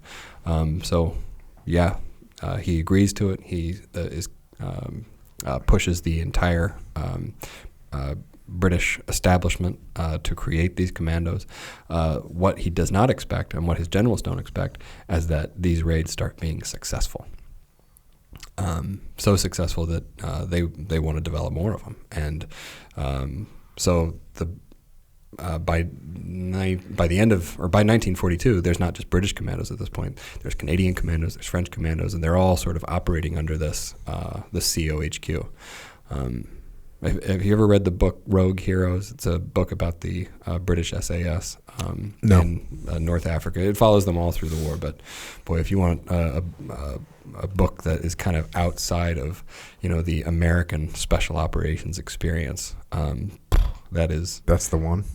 It's interesting because it's even I would say it's the SAS experience, the SAS and the SBS experience during World War II establishes a type of commando that we're not familiar with, and it establishes a legacy of expectations that we don't really have. We have sort of a no-fail expectations on our commando operations. The SAS, the SBS, they were willing to just try stuff, and if they lost an entire team, well, that's the price of doing business. And I think they kind of carry that cavalierness through today. If you've ever worked with SAS or SBS, I'm sure you have. I have, yeah. I don't know if you noticed that in them. I certainly noticed it when we worked with the SBS. These guys are, maybe not as, I wouldn't say they're less well trained, but they are willing to, they have an expectation of risk that I was not familiar with. And I think they pull that directly from this experience in World War II. Check. What else was it that made Dudley Clark an oddball? The dude's an actor. We know Echo isn't a bit of an actor. I don't think he's odd, really. Was there some other thing that dragged you into this, or that you started getting the feeling this guy's a little strange? Yeah, he leads the first commando raid, and it's a completely. So he has this idea, not much different than Carlson, to come up with these, commandos. But and like Carlson, he leads one of the first raids, and like Carlson, he's completely unsuited to do it. He's not an operational commander. He's a thinker. I think he suspects that, but he's willing to put himself on the line to prove his ideas. He ends up going through the war and coming up with he ends up being a really capable not spy master, but deception officer. He's able to convince the Germans at different points during the war that we're about to attack in this spot, which forces the Germans to move troops to an area. But he leads that first commando raid, and they don't really raid anything. I think they stumble across 2 German bicyclists. They kill both of them. They forget to search them. They don't know what they were even guarding. And then on his particular raid, one of the guys accidentally ejects a magazine onto a beach right when there's an approaching German patrol. The Germans counter ambush them, and they have to race into the water to get back to their boats. When they get back to their boats, Dudley Clark realizes that his ear has almost been shot off, and a sailor has to stitch it back in place for the transit back to England. Damn. Yeah. getting the ear stitched back on by a petty officer in like a freaking Zodiac or something. Yeah, and Or the mission is so back? badly planned. When they finally get back to the coast, they didn't have any deconfliction. They get stopped by British shore patrol boats, thinking that they're a German boat, trying to send raiders ashore. And when the Coast Guard comes aboard their vessel, all the British commandos are drunk. So not only did they get shot off the beach, they drank the entire boat's liquor supply. There you go. How about the Devil's Brigade? How does that play into this whole scene? The Devil's Brigade are they were one of those units that I was really interested in. I was almost looking for an excuse to write about them. They were a unit that was a joint Canadian and American unit, and it was the kind of the brainchild of Mountbatten. Marshall had buy-in. It was supposed to be a unit that they dropped into Norway on like snowmobiles or snow tractors that would lead raids. Ultimately became a pretty adequate semi-commando force. It was an sort of ranger, sort of airborne. And Robert Fredericks became the commander of it. And he was as interesting as Darby. Had as equally a storied career. I think he was wounded something like 9 times during the course of the war. And what was how come the Devil's Brigade didn't sustain? Well, the Army Special Forces, when they are claiming their forefathers, they always point to the Devil's Brigade. And I don't really see a connection between Army Special Forces and the Devil's Brigade. It's getting heated in here. Except for the fact that these guys are in the Army. Well, they're in the Army and they're airborne qualified. Check. So, but they're not leading partisans or anything like that. They're shock troops.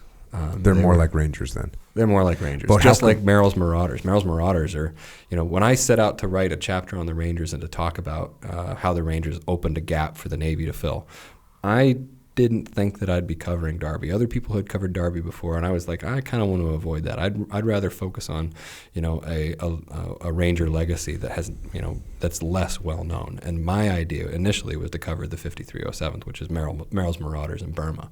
I really wanted to.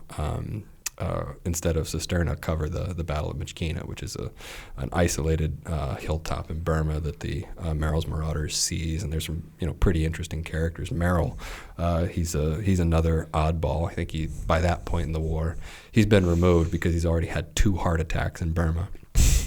He stayed in the field, and it was another excuse for to talk about Stilwell. Stilwell's another character that I've always kind of had a soft spot in my heart for, but they just didn't fit because, the reason that I had to cover Cisterna, the reason that I had to talk about Cisterna as opposed to Pt.2 or Myitkyina or another one of these really important Ranger battles is because Cisterna is the one that leaves its impression on the Army hierarchy, on the chain of command. Even when you have a success as incredible as Pt.2, even when you have a success as incredible as Pt.2 and the rescue of all those POWs, it doesn't leave its legacy, or it doesn't leave an impression on the Army chain of command like Cisterna does.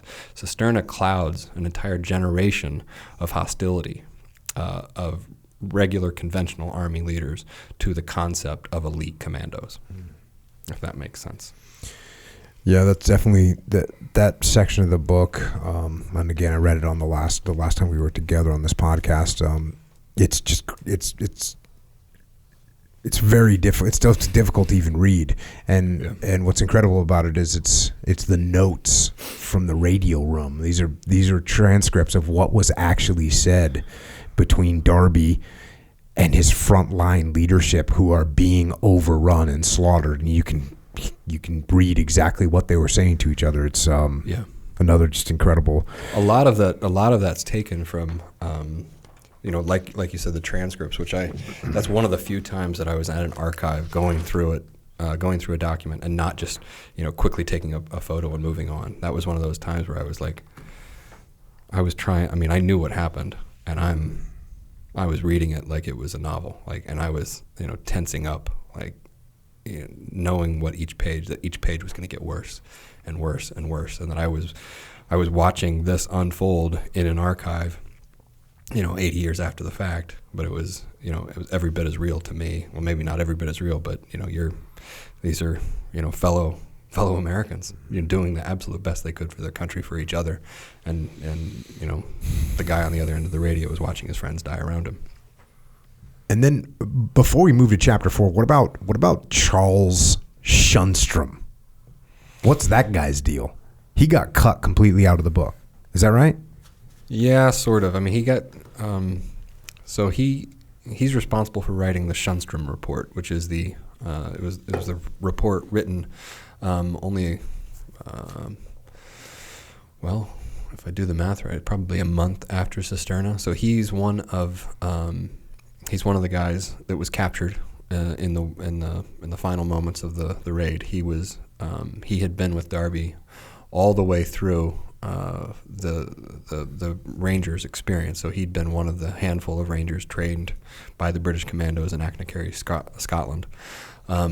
Fought through North Africa, fought through Sicily, fought through Italy, the Winter Line. And then he's one of the officers captured. He's the officer who's driving Darby in Jayla when Darby is in the back with a 50 cal or with the recoilless rifle and destroys the Italian tank that turns Darby from Darby into Darby the Legend. So he's with Darby throughout, the everything. He's as he's as incredible or as anyway. He's captured at Cisterna, escapes 2 weeks later, makes it back to friendly lines, and from his escape, he's able to write this report of what actually happened. He's one of the few guys that got out, and he drafts this, I can't remember, it's a 10-page report. So a lot of what's in those final pages is drawn from the Shunstrom report. Now, he has a really tragic end to his life. I can't remember how he passes away. I think he's dead within 10 years, though, of this event. After World War II, I think he goes to Southern California. He tries to be an actor. It doesn't work out. And then he, turns to drink, and a series of bad decisions leads to a series of worse decisions, and I think he starts robbing banks. He's one of those guys that, he just isn't able to reintegrate into society. He'd been a Ranger officer, one of the, guys in charge, and here he is. He's not able to, reintegrate into, polite society. And he ultimately, I can't remember how he dies, but I think it's some combination of alcohol and, some combination of alcohol, robbing banks, guns, just getting after it. Yeah. This... It's pretty good. You got to kind of ask yourself, and I had a conversation with someone the other day about, just like modern times and all this. Who's going to fight the wars? Yeah. Right? Who is going to put freaking black paint on their face and pick up a weapon and crawl across the beach and start killing enemy? Like that's a certain type of human being, right? That's the type of human being that may not correctly reintegrate into society. This dude might end up robbing banks when he gets back. But it's the Martin Watson problem. Yeah, it's the Martin Watson problem, which we'll get to. But we do have to think about that. And when you have guys, we talked about obedience as a characteristic being, look, is it good to have some obedience? Yes, it is. And was Darby maybe too far on the spectrum of being too obedient? Yes. But then you get some other guys that are on the other end of the spectrum that you want. You want to have someone that's going to be like, hey, I don't care what you tell me to do. I'm going to go attack this machine gun nest. Get out of my way. You want to have some guys like that. They're hard to control. But if you get rid of these guys, if you get rid of the Charles Shunstroms and the Watsons, you get rid of those guys, your military is not going to be able to function, in my opinion. It's not going to be able to win. It's okay. Yep, you're right. It's going to be able to function, probably going to be able to function very effectively in a peacetime environment. So my question, you've commanded these guys. What's the answer? How do you take the strengths of a Shunstrom or a Watson But how do you make sure that they don't go off the rails? Yeah, what you have to do is you have to put the guardrails in place. And you have to, and it's not, here's the interesting thing about this. This isn't that hard. This isn't where you've got to be constantly monitoring every single thing that they do. You have a good relationship with your guys, then when you say, hey, listen, here's the line, we're not crossing it. Guys go, yep, roger that. And they know you're not playing around. You haven't shown them where, hey, Jocko says this, but he doesn't really mean that. No, it's like, when I say something, this is what I mean. And this is what we're going to do. This is what we're not going to do. And look, I mean, I had guys that were definitely, actually, I want to have guys, just like I just said, I want to have guys that are going to say, hey, if I get the chance to do this in a hyper aggressive way, I'm going to do it. You give me a chance to kill the enemy, I'm going to do it. That's what I'm going to do. That's what I'm here for. That's why I was born. Dude, Tony Efrati, you know Tony Efrati? Tony was platoon chief in Charlie Platoon, Task Unit Bruiser. If he would do anything to be able to go out and kill the enemy. And he would also never cross the line of like, oh, okay, hey, we're not doing that. Cool. Then that's the line. And that's exactly what you want. And what, so the question that you posed to me, how do you do it? What you do is you have a good relationship with the guys. You explain to them what we can do, what we can't do, and then you explain why we can't do it. And there was, I used to go and brief the JOTC classes, the junior officer training classes, and You briefed mine. Okay, well there you go. One of the things that I used to tell these guys was, hey, listen, when it comes to the rules of engagement, when it comes to the law of armed conflict, you have to not just do what you think is right. You have to do what you have to do, not just what you think is right, but what is legal. And here's the reason. And Leif had to have this conversation. Leif had a senior officer in the room when I was explaining this to these young guys like yourself, that what people think is right. What you take 16 SEALs and you give them a case example of, is this right in your own personal moral code? You're going to get 16 different answers. You're going to get somebody that says, oh yeah, this person's an insurgent, we'll kill him. Or this person's an insurgent, oh well, we shouldn't hurt him because we can reform him. You're going to have all these kind of wild different answers. So the only thing you can actually follow isn't what an individual quote thinks is right. You have to follow what is actually legal. And I always made that very clear with my guys. Hey, listen, this is what you can do. This is what you cannot do. And here's why. And of course, in any leadership situation, it's important to explain the why. And, for instance, in Ramadi, there was a bunch of reasons why you can't go out and shoot an innocent person. Well, first of all, yeah, it's morally wrong. Second of all, everyone would know about it immediately. So it's not like I could have a sniper going, oh, I'll sneak in a shot over here and no one's going to know. No, we're in a city with 400,000 Iraqi civilians there's a mayor, there's a police force, there's a governor, there's teachers and doctors inside that city. You kill an innocent civilian, everybody's going to know about it. And by the way, all those Iraqi government officials, they have relationships with the brigade commanders, with the battalion commanders, with the company commanders. We're all talking. So if you think, oh, I'm going to shoot some innocent person, get away with it, you're never going to get away with it. It's not happening. And on top of that, we are now losing the war. When you go out and kill an innocent civilian, you're giving propaganda to the enemy. And you're creating more insurgents by killing an innocent person. So you have to not just explain, hey, legally you can't do this, but also here's why you can't do it. I was speaking to a group of Army leaders one time, and I said, hey, in any platoon, you're going to have a sociopath in there. You're going to have somebody you give them the opportunity to kill, or maybe even you don't. They might take advantage of that. They're going to look for an opportunity to kill. They're going to look for an opportunity to torture someone. They're going to look for an opportunity to rape a woman. Like, you take a platoon, you're going to have that in there. And I got some looks from the crowd, kind of like, oh, that's not realistic. And no kidding, 2 weeks later, I was doing a podcast with Jordan Peterson. And before we started recording, I said, hey, let me ask you a question. Here's what I told this group of Army guys. I said, in your platoon, you're going to have at least one person that's a sociopath.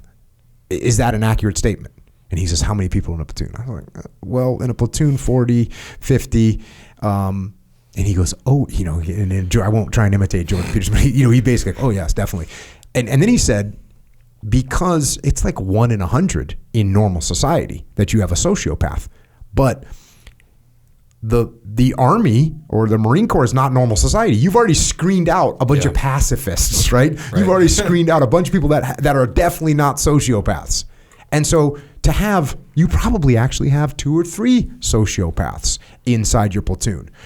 And then look, you also get some guys that just, like Shunstrom. He's not necessarily a sociopath, but maybe, who knows how this guy was raised. Maybe occasionally somebody gets smacked around, occasionally you beat someone up. Violence is part of, culture in some parts of America, in some families in America. Like, that's what you grew up with, so that's what you get. So once again, to answer your question, you got to put the very clear guardrails in place that say, hey, look, this is what we're doing, this is what we're not doing, and then you have to have the consistency that when you say something, the guys know that you are not playing around and that you are going to follow through with whatever it is you say.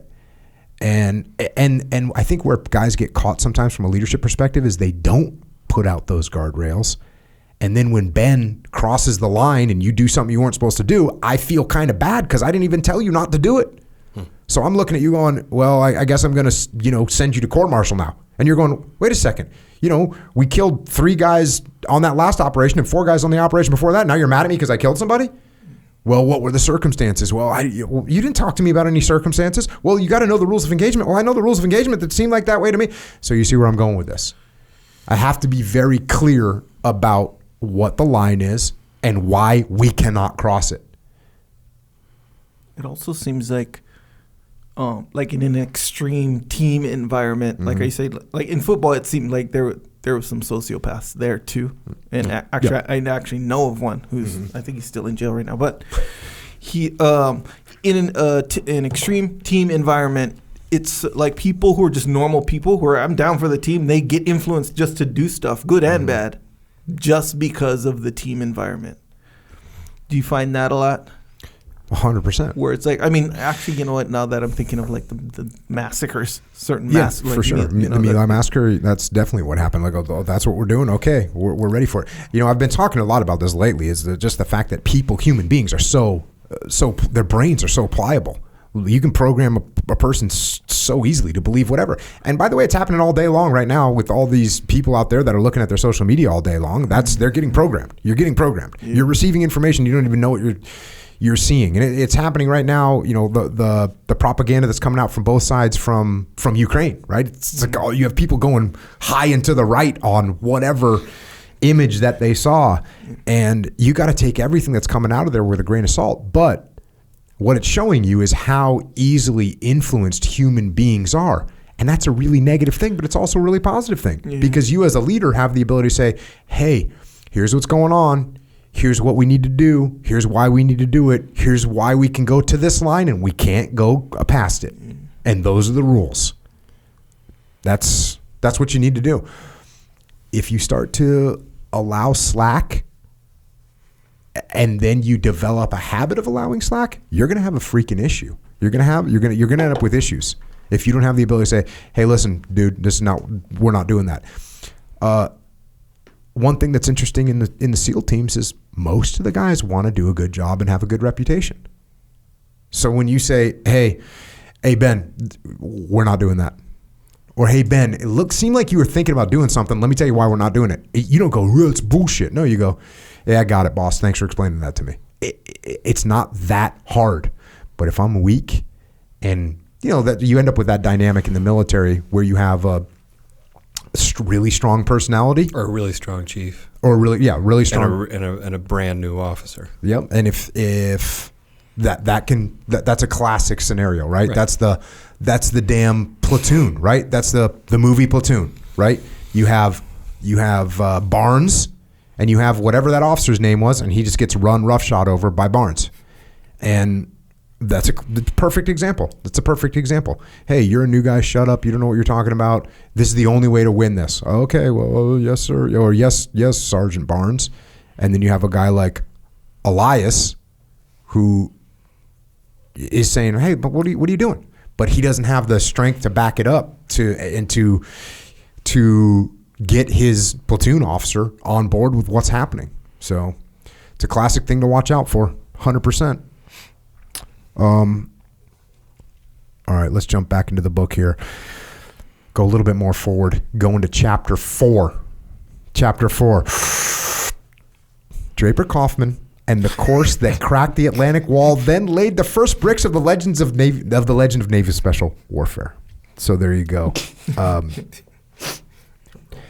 And this really, you should have saved that dramatic intake for the last chapter.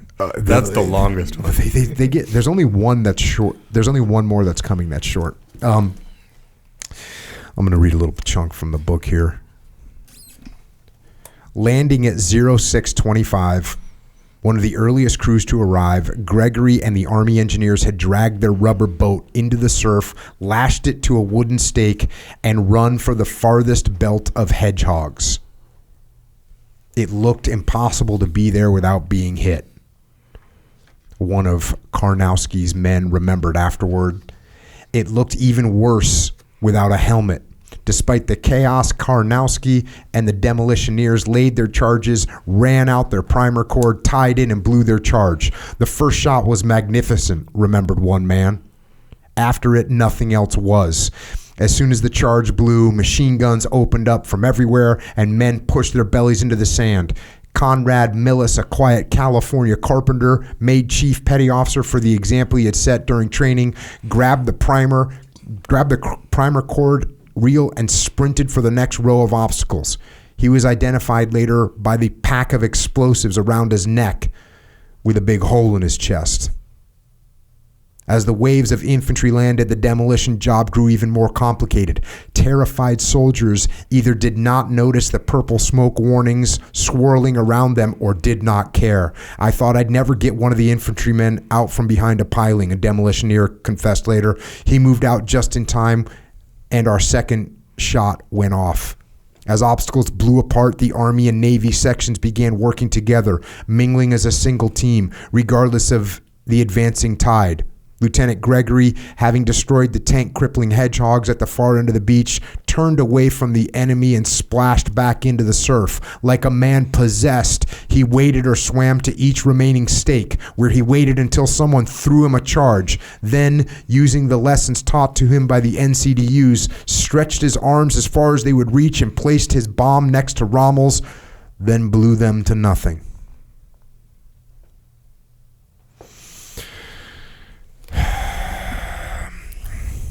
So, D-Day.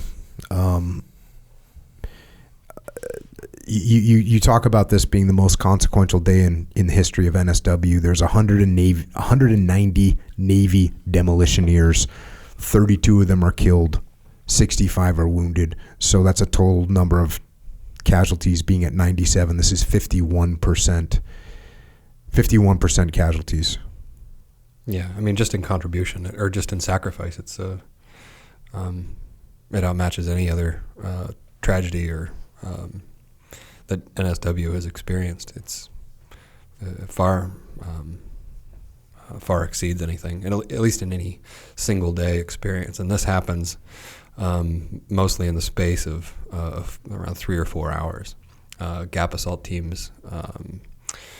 3 and 14 and 11, they're all destroyed even before. 11's destroyed as soon as its ramp drops. 3 and 14 are destroyed before their ramps even drop. They hit with mortars, and just about everybody aboard is killed. It's the most important day of the 20th century. I mean, it's the day that determines whether or not Hitler is going to be removed from the continent. And it's tough to write this chapter and not make it outshine everything else. It's too much. The chapter was twice as long when I finished the first draft. It was I wanted to didn't want to leave anything behind. I wanted every gap assault team, every NCDU to have full representation. I think there's 21 gap assault teams that land. I ultimately had to cut and try and consolidate as much as possible just so it was a readable chapter. And I also had to figure out what the hell am I trying to say in this thing. I expected that writing a history of the SEAL teams or writing how the Navy had been the first to create this type of unit, I always expected that it'd be tough to justify how I put the Army or Marine Corps chapters in, and it wouldn't be tough to justify the Navy chapters. The Navy chapters would just sort of write themselves. I just had to say what happened, just say what happened. I found the opposite to be true, because it was with the Army chapters and the Marine Corps chapters, you're really just trying to show why these units failed or why their senior leaders pulled the rug out from under them. With the Navy chapters, you're having to show how a unit like the NCDUs, which is created just to solve one problem, and that problem is the obstacles in France or the obstacles on the coast. Why is that relevant to the ultimate creation of Go Anywhere naval commandos?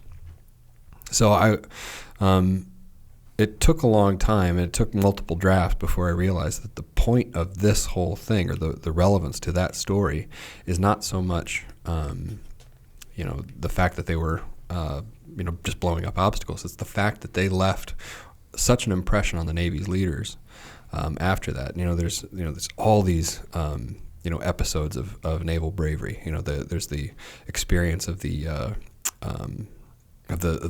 destroyers that ultimately save the day, that push the Army ashore. These destroyers, they're on the outskirts of the battle until Admiral Hall. The Army is looking at what's happening on Omaha Beach. There's successful landings on Gold, Sword, and Juno. There's successful landings at Utah Beach. Everywhere the landing to get troops ashore on D-Day is going well, except here at Omaha. In Omaha, the Army commander's we might need to pull our troops off. They might need to do something that they've never trained to do, which is a full-scale evacuation in front of the enemy. Admiral Hall, who has made it a point to make sure that he's in charge of the invasion until the forces are firmly established ashore, says, no, we're not doing that. And he does what nobody has done up to that point, which is push destroyers right up to the as close to the coast as possible. He pushes them 800 yards away from the coast. That's These insane. Destroyers, they come in at flank speed, and as soon as they get to about where their hulls are about 3 feet off the bottom, they all turn left, and they all start going right along that coast. So you have all this bravery that happens. As soon as they get, to a point to the end of Omaha Beach, you think all these ships are going to turn, and some of them do. Some of them have enough depth where they're able to turn around. The ships that don't, they just reverse, and they just start going backwards, and they're blasting away at these pillboxes and structures. And in some cases, they're blasting underneath the pillboxes, so the pillboxes full of Germans just start tumbling off the escarpment. So in all I don't that, think I've seen that represented. No, in Saving Private Ryan or anything like that. No, and everybody thinks 800 yards off the beach is freaking close. Everybody walks away, or everybody comes away from the reading of Omaha Beach as this victory of American infantry over the German obstacles, and that's true. But there's also another truth, and that's the commitment, or that's the force that the Navy brought to bear on that day, and the Army would not have gotten off those killing fields or off those killing beaches without the contribution of the U.S. Navy. But what I found was the point of this chapter was that with all of the contribution that the Navy had made, with all the bravery, the Navy walks away from that battle with knowing that the greatest contribution that they'd given that day was with the naval, or with the NCDUs, with the Naval Combat Demolition Units. They are awarded 6 Navy Crosses. more silver stars than you can shake a stick at. They've got they award the NCDUs only one of 3 presidential unit citations that are awarded from a naval unit on Omaha Beach. Right. So the reason that that's so important is because when the dust settles and the Navy is looking at their entire contribution at Omaha Beach, they know that. They know how important the NCDU's contribution was, and more importantly, they know how important the curriculum was that created these units. And that curriculum, I don't know if anybody in charge of Omaha Beach had realized what curriculum had created them, but there are people that know, and that curriculum is now validated because of everything the NCDUs did. And that curriculum, as you know, developed by Draper Kaufman. Yeah, and the main part of that curriculum is Hell Week. Yeah, the crucible of that curriculum is Hell Week, and the reason that it's developed is because it's the closest thing, or the least Draper Kaufman had ever come in contact with to combat. I mean, it's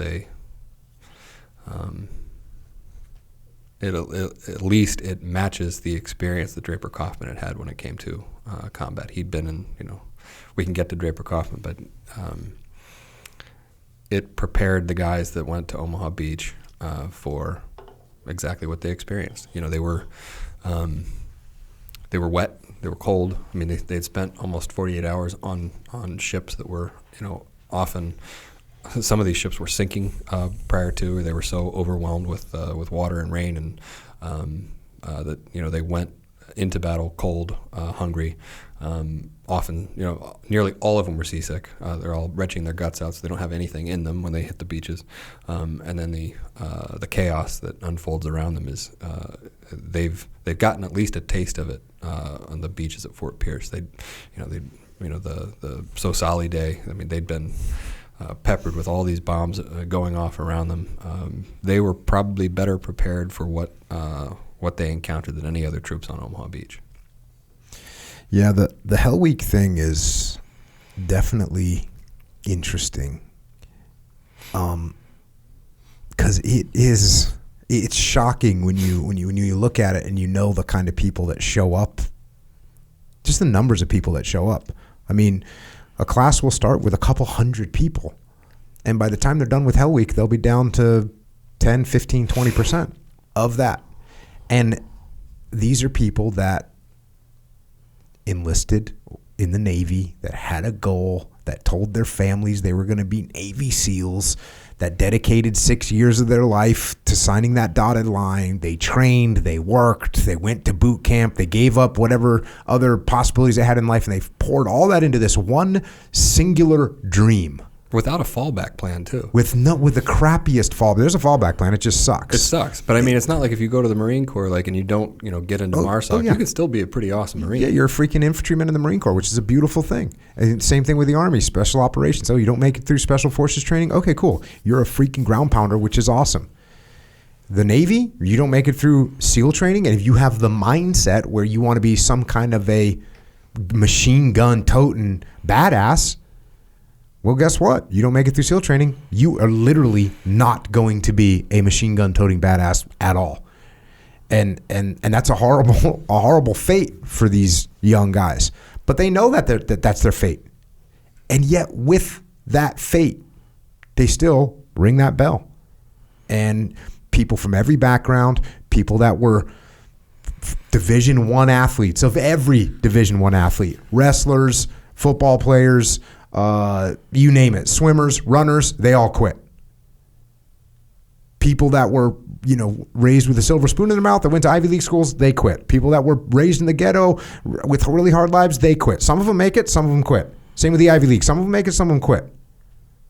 It's a crazy crucible, and we still don't even understand it. We don't understand who's going to make it. No, I think the only thing that we really know is where it came from. That's about it. And we don't, and I mean, as much as Draper Kaufman wrote, and I went to his daughter's house in Indiana, and she let me have, 2 days just to go through this humongous file cabinet. He kept everything. And there was letters, tons of letters between, him, family members, friends. The one thing that he never really kind of talked about, at least contemporaneously, he only really talked about it in his oral history, was this, this Hell Week that he invented. And nobody really, all the guys that went through it talked about it. He didn't even talk about, his own experience going through it. So after he created Hell Week, and he didn't really create Hell Week, all he did was compress, that curriculum that, Phil Bucklew and all those other scouts and raiders, they established it. All Draper Kaufman did was like, okay, I like this. This is 8 weeks long. That's great. Let's make all of this 5 days. It's like, how are you going to do that? Well, you're just going to cut out all the stuff that you don't need, like sleep. We'll just, keep the guy. And he did it himself. He not only, he creates this, he puts himself through the training. At 32 years old. Yeah, 32. And he's a terrible athlete. He's a terrible athlete. He's a terrible swimmer. He can't qualify. His eyesight, he can't even qualify for the standards that he sets for himself or sets for the program. Like he would not qualify for, the course that he creates. And he does it. You visited where? Omaha Beach. You visited Fort Pierce. Yeah. How was that with the breadth of knowledge that you have when you're down there? It's incredible.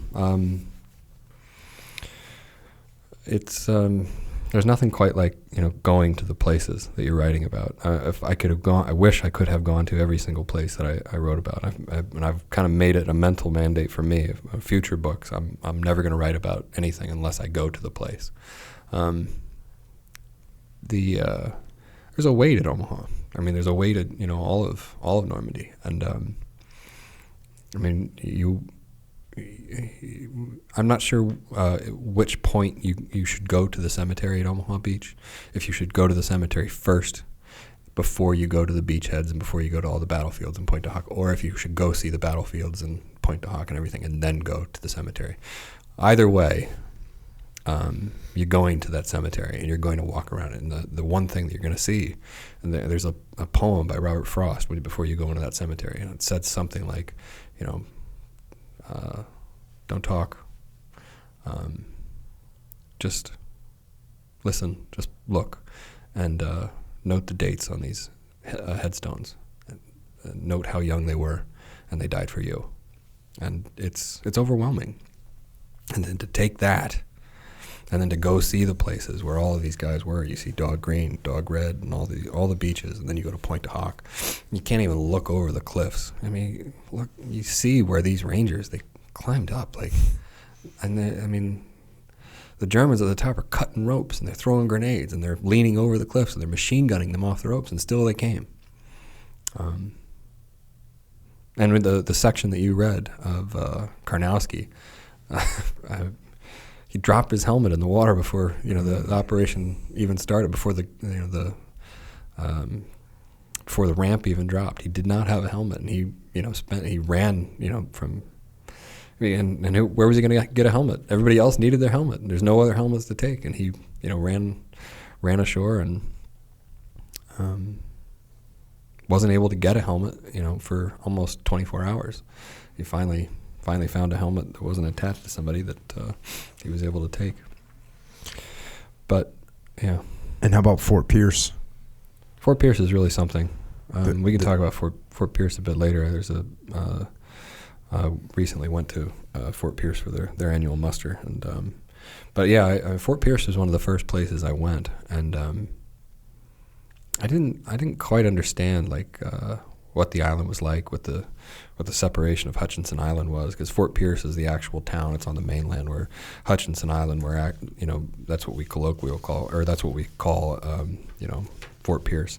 It's actually two separate islands. It's an intercoastal island that separates, from the Indian River and the Atlantic Ocean. The Atlantic is, kind of a crushing surf, and you can see all the rocks that are there. The idea of rock portage and everything like that, we always think of it as right there at the Hotel Del.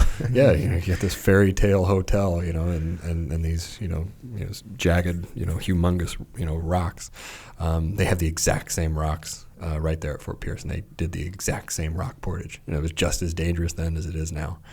But you can see it. I mean, you can see, this is the birthplace. This is where it all happened. And it wasn't just the birthplace of, the NCDUs and the Scouts and Raiders, but it was the birthplace of, kind of American special operations thinking. Everybody took a turn at Fort Pierce. Anybody who was going to do any sort of amphibious training, any special unit, was going to take a stop at Fort Pierce. The Rangers, the Army Raiders that went up the Cebu River on the Dallas. Everybody took a turn through Fort Pierce. It was the garden bed of special operations thinking at the time. So. Yeah, and if you might just mention the UDT SEAL Museum, which is down there in Fort Pierce, and it's freaking unbelievable. It is, an it's awesome, really awesome thing that they're continuing to build down there. Yeah. Couldn't have done the book without it. Oh, really? Like as far as them giving you information and pointing you in the right direction? It was the first place that I went to, and it was. I went there before I even knew what an archive was, and their archive is. It's not really an art. I mean, it's a room with a bunch of file cabinets in it. And the first time that I went in there, nobody told me what I couldn't look at. I mean, I just went in there with a camera, and I got to work. I didn't know where World War II was. I didn't know where Korea was, Vietnam, but it's all in there. And I was gathering stuff that, I didn't know what I was looking at. I took 1,000 pictures away my first day at an archive, and it took me a month to go through them and just to sort of, figure out this is this is that. This is an operations plan for Okinawa. This is an op order for, a train demolition raid in Korea or something like that. I mean, but yeah, that was the first time that I, really kind of got the evidence of the cold case mystery that I was trying to, sort out. All right, let's move on to, and again, I've already told you, if you're listening to this, to buy this book and to do it as quickly as you possibly can. We're literally just hitting wave tops on this stuff. There's so much incredible information. Obviously, D-Day. I mean, I read 2 paragraphs about D-Day. There's the entire incredible section about all of it, about Draper Kaufman, who we covered him a lot on the first time you were on, because he's such an incredible character. He's not the guy that you would think created or was one of the lead role players in creating this organization that we have. He's a guy, and what you pointed out on that first podcast is he's a guy that he didn't really want to be. He didn't want to be some kind of commando. He wanted to be a naval officer that was in charge of a ship, and it wasn't going to happen for him. His eyesight was bad. It wasn't going to happen. And he just made things happen. He looked around and said, all right, well, what can I do? And what does the military need? What does the fighting people need? Because he wasn't necessarily going to work for America either. It was like, who's fighting? I'm in. Yeah, I think that's important. I mean, for anybody who's trying to be a SEAL right now, I mean, whether you succeed or whether you don't, I mean, there's so many ways to serve your country. I mean, here's a guy who spent 4 years at the Naval Academy hoping to fulfill his dream to be a destroyer sailor. He wants to just be on a destroyer. That's all he wants. And it's, the rug's pulled out from under him right at the moment he's ready to take the fleet. And he's got to come up with plan B. He doesn't know what plan B is going to be, but he doesn't, let that paralyze him. When he doesn't see a way to contribute to his country, he makes one up, and then he makes one up again. The thing that just keeps his guiding star in that whole process is just like, I want to be useful. I want to help, and I want to be as close as I can to that help. And if I can, if I can't fight, then I'll carry stretchers. I'll be an ambulance driver. Mm-hmm. If I can't be an RAF pilot, or if I can't be on a British ship, then I will dispose the bombs that are landing in central London. If I can't be a ship driver in the U.S. Navy, then I will teach the rest of the Navy how to dismantle bombs. I'll do whatever I can. And then when he's anyway. Yeah, it's an incredible story that it's just crazy. It's a crazy thing. He becomes a French ambulance driver, and then becomes a British naval officer, and then finally they eventually let him into the U.S. Navy. That's crazy. Yeah, I mean, if you want to like for somebody, and his dad is one of the most famous destroyer skippers in the Navy, and his dad, I mean, who clearly loves his son, because I mean, you see the paralysis in his, like we talked about last time, the paralysis and the letters between the two. Like, he knows that his son's going to be committed or sent on these, terribly dangerous missions.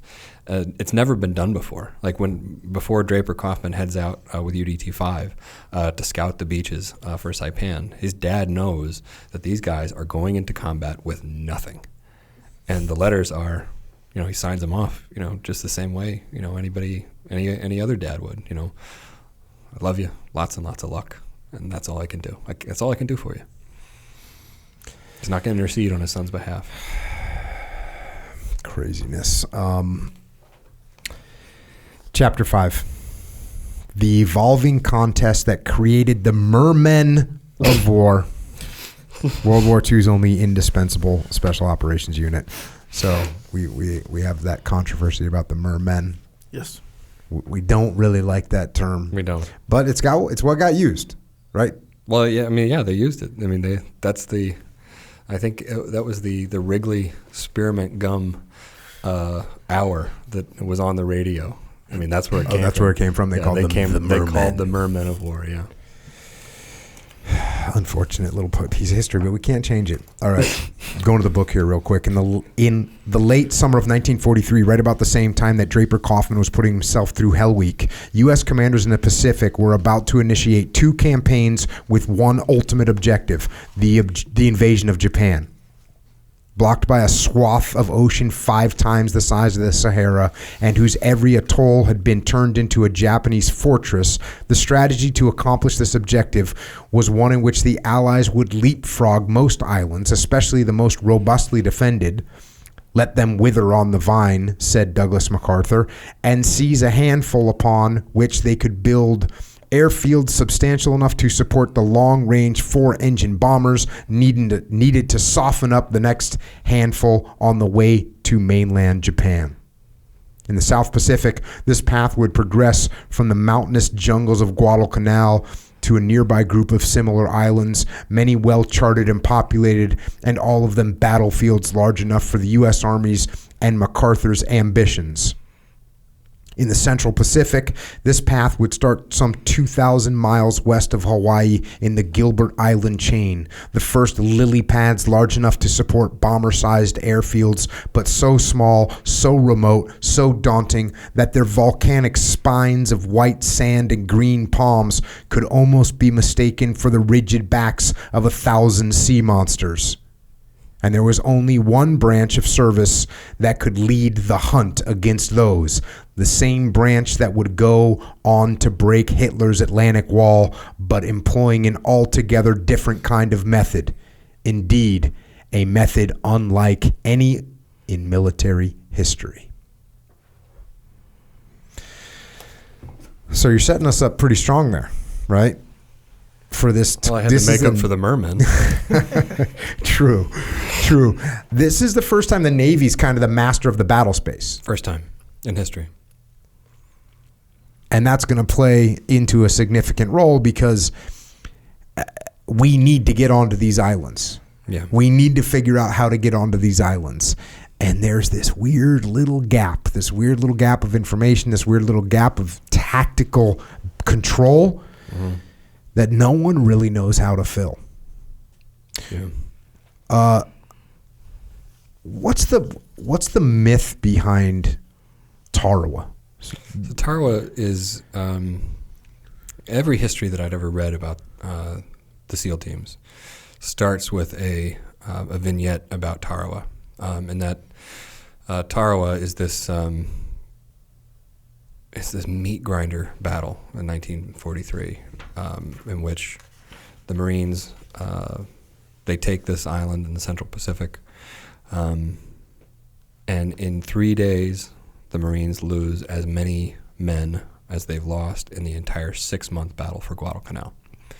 It's it's the first time that Americans realize that this is going to be something. This is like the Shiloh moment in the Civil War, where Americans realize this is going to be every bit as terrible. It's going to be a monster, and you're going to have to do this on every island across the Pacific to get to Japan. If we're going to carry this, FDR's policy of unconditional surrender against the Japanese, it's going to be a bloody battle, or bloody way to do it. And so the idea is that, part of the reason that Tarawa was such a meat grinder is because the landing craft couldn't get past the coral reefs, which is true. The landing craft couldn't get past the coral reefs, and it was going to be a problem on every subsequent battle. But the Marines had already anticipated that. The Navy had already anticipated that, and they had fielded a new technological solution to overcome it, which was the LVT, or the amphibious tractor. It wasn't a landing craft as much as it was, a tractor that could float, and as soon as it got to the coral, it would just crawl right over it. I think they brought 125 to Tarawa. I think there's only a handful left by the end of the first day. The rest are technologically they're broken. So the subsequent days, the only Marines that can land to support are they're kept on the outskirts of the battle by this coral reef. So they have to drive up the Higgins boats. They drop their ramps. The Marines rush out into the coral, and they jump into the lagoon. And then they've got this 3,000-yard wade to shore where they've got to deal with mortars, machine gun fire, and there's pilots that are flying above this tragedy, and they. The record is that this lagoon, this pristine blue lagoon, it's never free of red. I mean, it's a sea awash with red the entire 3 days, and it leaves an impression on everybody who encounters it, just because of the Marines that are being pulled from this lagoon for the next 3 days. They don't have hair. They're completely swollen. It's a crime scene. Every single person in there, it's a crime scene. So the myth is that because of this, the Navy decides that they have to, on every subsequent battle, they've got to create a unit that can destroy the coral so the landing craft can get in there, which is true, sort of. The landing craft, the coral is a problem, and it does need to be destroyed. The bigger issue that creates the UDTs, which ultimately creates the SEAL team, is not so much the coral as it is the fact that the Navy is, at this point in the war, they're not given access to the Marine Corps special units, because the Marine Corps, like I said in Chapter 1, they have elevated their status to such a point that they are now on parity with the Navy. So up until that point, the Navy had this impression that the Marine Corps was its subservient service, and on every battle, Navy admirals could trump Marine Corps generals. But at this point in the war, Marine Corps generals, they're just as they're on par with their Navy admirals. So if the Navy wants to send out reconnaissance troops, a special reconnaissance mission, or if they want to conduct a raid or anything like that, they've got to go through the Marine Corps, because they're the only guys they're the only service that has a unit that could do any of those things. So when Turner is the commander of the 5th Amphibious Force, he does not. He hates this policy. Absolutely hates it. He's the biggest. I describe him as the first personification of an actual life Ahab in the Pacific Theater. He's the biggest. What do you call him? He's the biggest dick that's ever served in the surface Navy.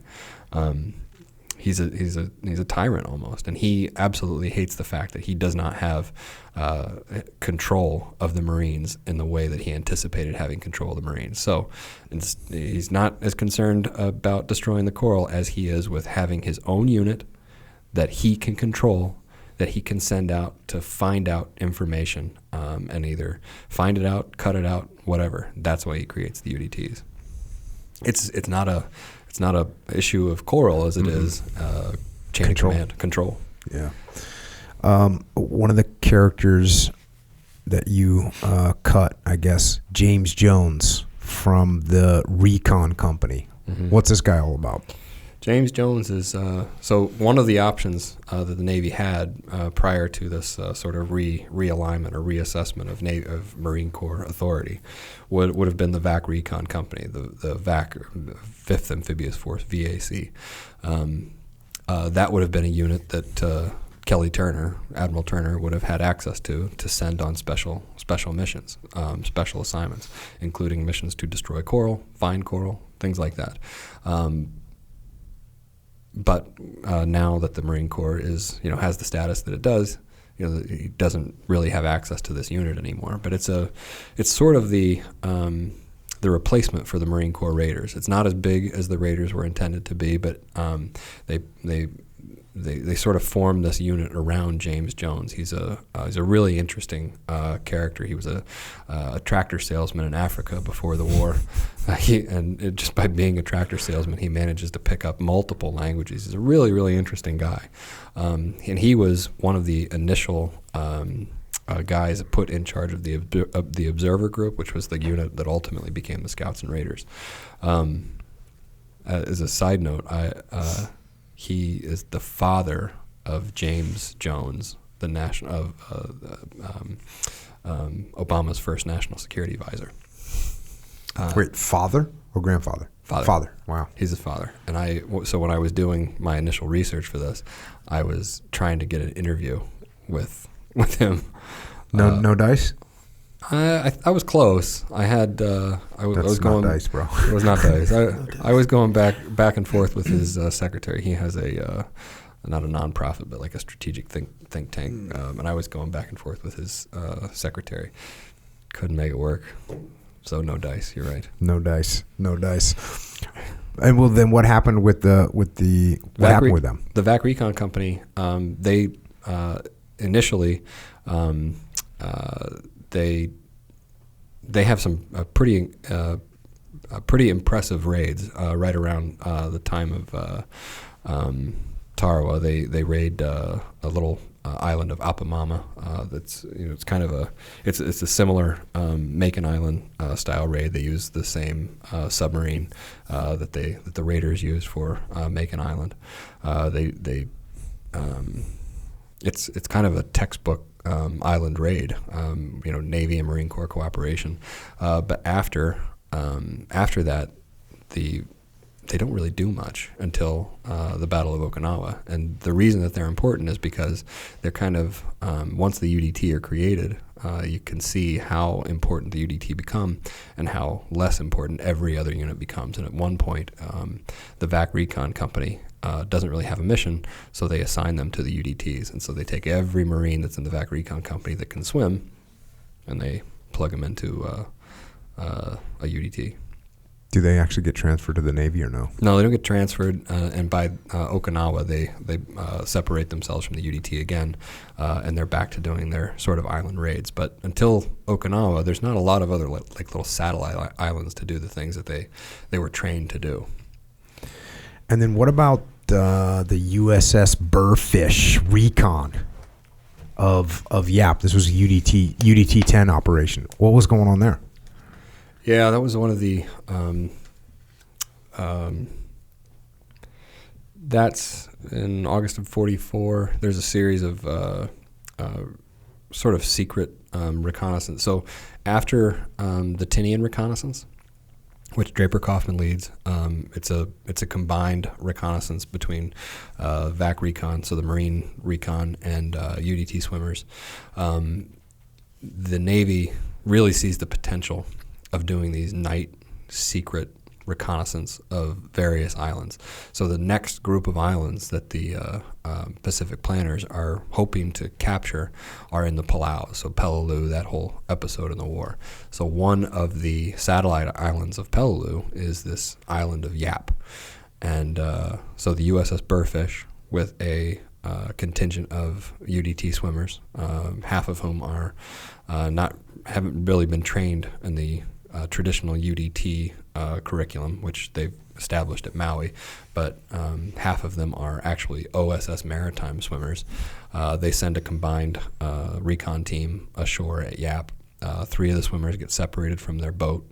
The boat ends up paddling back to the USS Burrfish, which is the submarine. They come back out the next night trying to recover the swimmers, hoping that they've managed to stay alive ashore and not get captured. But they, after the second night, they realize they're not going to be able to have a link up, and 3 swimmers get left behind. And they are 3. As far as I know, they're the only 3 missing. Well, there's a couple of others, but there are 3 unaccounted for NSW members out there. We still have not recovered their bodies.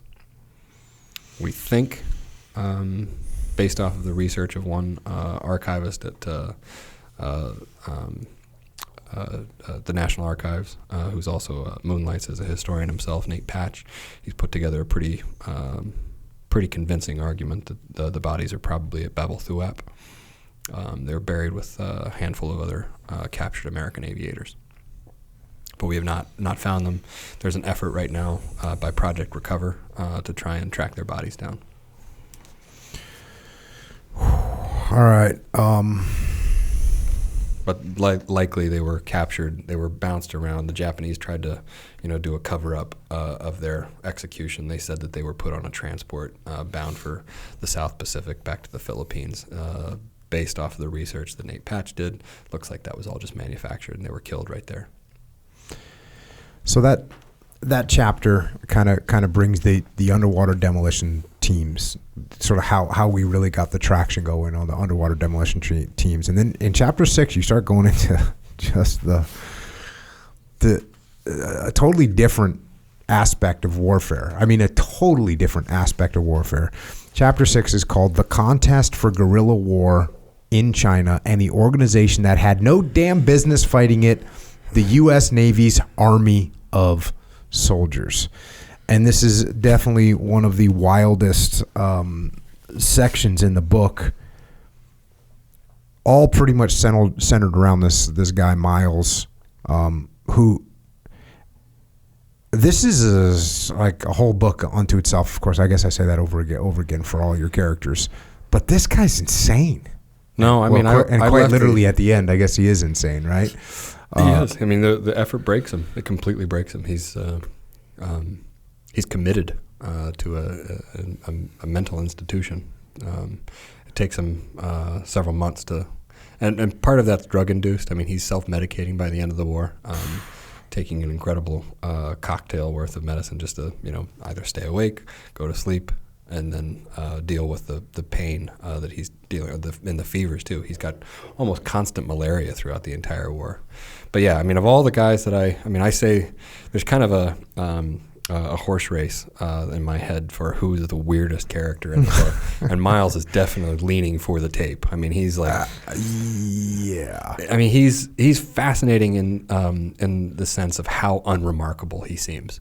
Like when you meet Miles, like he seems like any other ship officer that you would encounter. Just like if you did a visit, or any of the other guys. He's not a physical specimen. He's kind of nerdy looking. He's just forgettable. He's totally forgettable. He's not like a exotic person. He's not like a Lawrence of Arabia type character at all. And yet he does what he contributes to the war is every bit as remarkable as a Lawrence of Arabia. Yeah, I mean, we ran over the figures on the last time you were on this podcast, but he had this massive guerrilla force that he ends up running.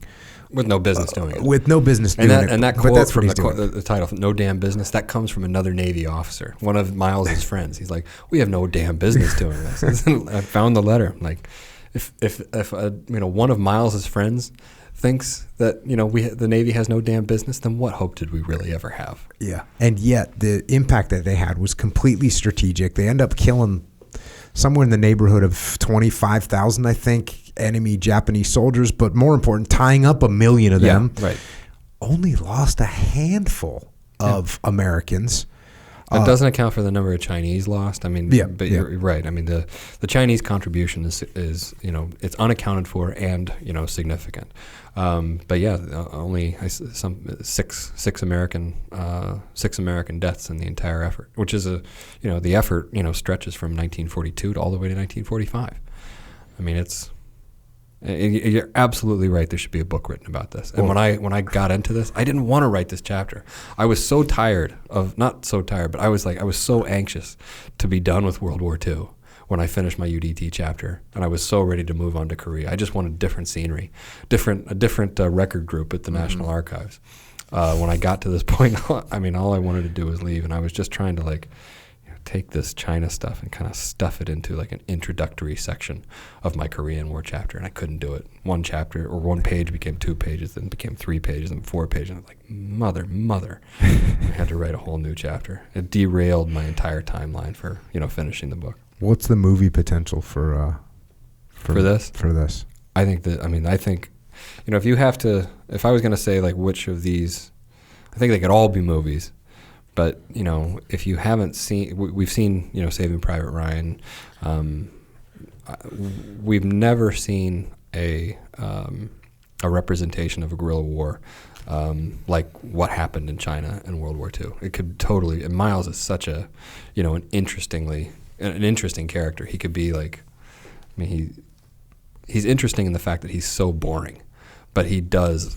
he survives 40 assassination attempts.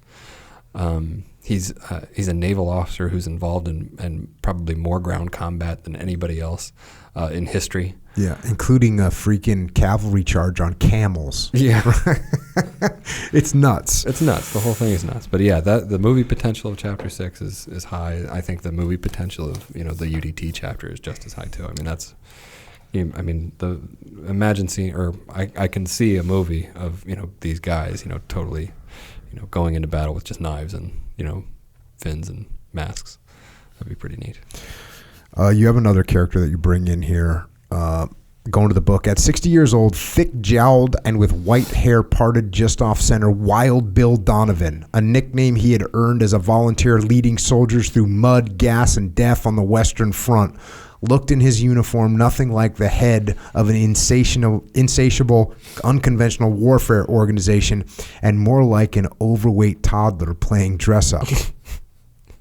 For signs of the former, one had to look elsewhere. First, to his left breast, where he had humbly affixed a single ribbon, his Medal of Honor, in effect saying to his peers that no other awards mattered. And second, to a career as an attorney, as a New York attorney and politician, occupations that had introduced him to everyone from movie stars to Mussolini and taken him farther around the world than most presidents. He had been to Siberia to size up Bolsheviks, to the Far East to hunt down business, Ethiopia to tour the Italian front, the Balkans, Turkey, and Spain as the president's unofficial envoy. In past ages, a hero millionaire like Donovan could have responded to a world crisis simply by raising his own regiment, equipping it, and leading it into battle. In the 20th century, such impulses had been curbed by the increasing complexities of modern warfare and a corresponding bureaucracy that recognized the limited value of eccentric amateurs, Medal of Honor or not. Now blocked from commanding regular troops, Donovan, courageous, entrepreneurial, imaginative, and most of all unstoppable, had set his sights on the only field of action whose battle lines had not yet been drawn, and on the one man who stood in his way. What's up with Donovan, dude? Well, it's an impossible contest. I mean, Donovan is. When I set out to write this, not this chapter, but when I set out to write an OSS chapter, and I was attracted to it just because of Donovan. He is there should be a Donovan movie. All the, the stories about J. Edgar Hoover, dressing up in women's clothes. Like, these are rumors that Donovan started. I mean, he's responsible for so much, and when you say that, you mean he actually was responsible for starting the rumors about J. Edgar Hoover dressing up in women's clothing? Yes, that's what we're saying. I'm saying yes, he is responsible. I'm not saying that. This isn't hyperbole. This is what this guy did. No, and the reason he did that is because at the time, the OSS and the FBI were in some sort of competition for the international intelligence mission. And one of them turned into a cross-dresser. He wanted to delegitimize his rival as best as he could. I mean, and at the same time, J. Edgar Hoover was he putting rumors out there that Donovan was having an affair with his daughter-in-law. So they were both at each other from like. So is there any truth to the rumor of J. Edgar Hoover dressing up in women's clothing? I don't know about that, but I think there is suspicion that Donovan was actually having an affair with his daughter-in-law, his son's wife. Yeah, that's pretty. And so how does he play into our story here for the development of the SEAL teams? So Donovan's important because Donovan sees what the Navy's doing in China and he wants it. He doesn't think the Navy should have anything to do with this. Donovan has established himself as the head of the head of the U.S. intelligence organization, which he has understood to include all sorts of special programs. So if there's going to be a guerrilla warfare effort in China, OSS is going to be in charge of it. So he comes to China. So first he tries to rope Miles into the OSS, and he establishes Miles as an OSS, not operative, but head of an OSS program. Mm-hmm. Problem is, Donovan also wants to send all of his OSS folks to support Jocko, but Miles starts to receive these guys, and they're all, a lot of these guys are, they're pretty interesting guys, but Miles doesn't want anything to do with them. They're like wannabes. I get the sort of wannabes. They're sort of like because they're all boondogglers. Because right. Who Miles is getting is Marine Corps officers, like primarily, right? He's getting Marine Corps officers in the beginning, but what he really wants are people that don't know anything about China. He doesn't want racists. Oh, Miles is that weird. He's the peculiar type of officer who actually. He likes the indigenous people that he's working with. He doesn't want them to. He's a perfect character for today, but at the time, like nobody really understands like what's his hang up. He's infatuated with China. He's infatuated with the Chinese. He thinks that these are members of the most one of the most civilized countries on the planet, and he. Has respect for them in the way that other Americans don't. He totally rejects the Orientalism or the superior American idea. In that way, he's just like T.E. Lawrence. I mean, he's a believer. He's the worst kind of person in something. I mean, he's like I'm my worst kind of person. I'm only joking. He's like to other people. He's not pliable. He really believes in the potential of these Chinese soldiers to tie the Japanese down or to actually attack them.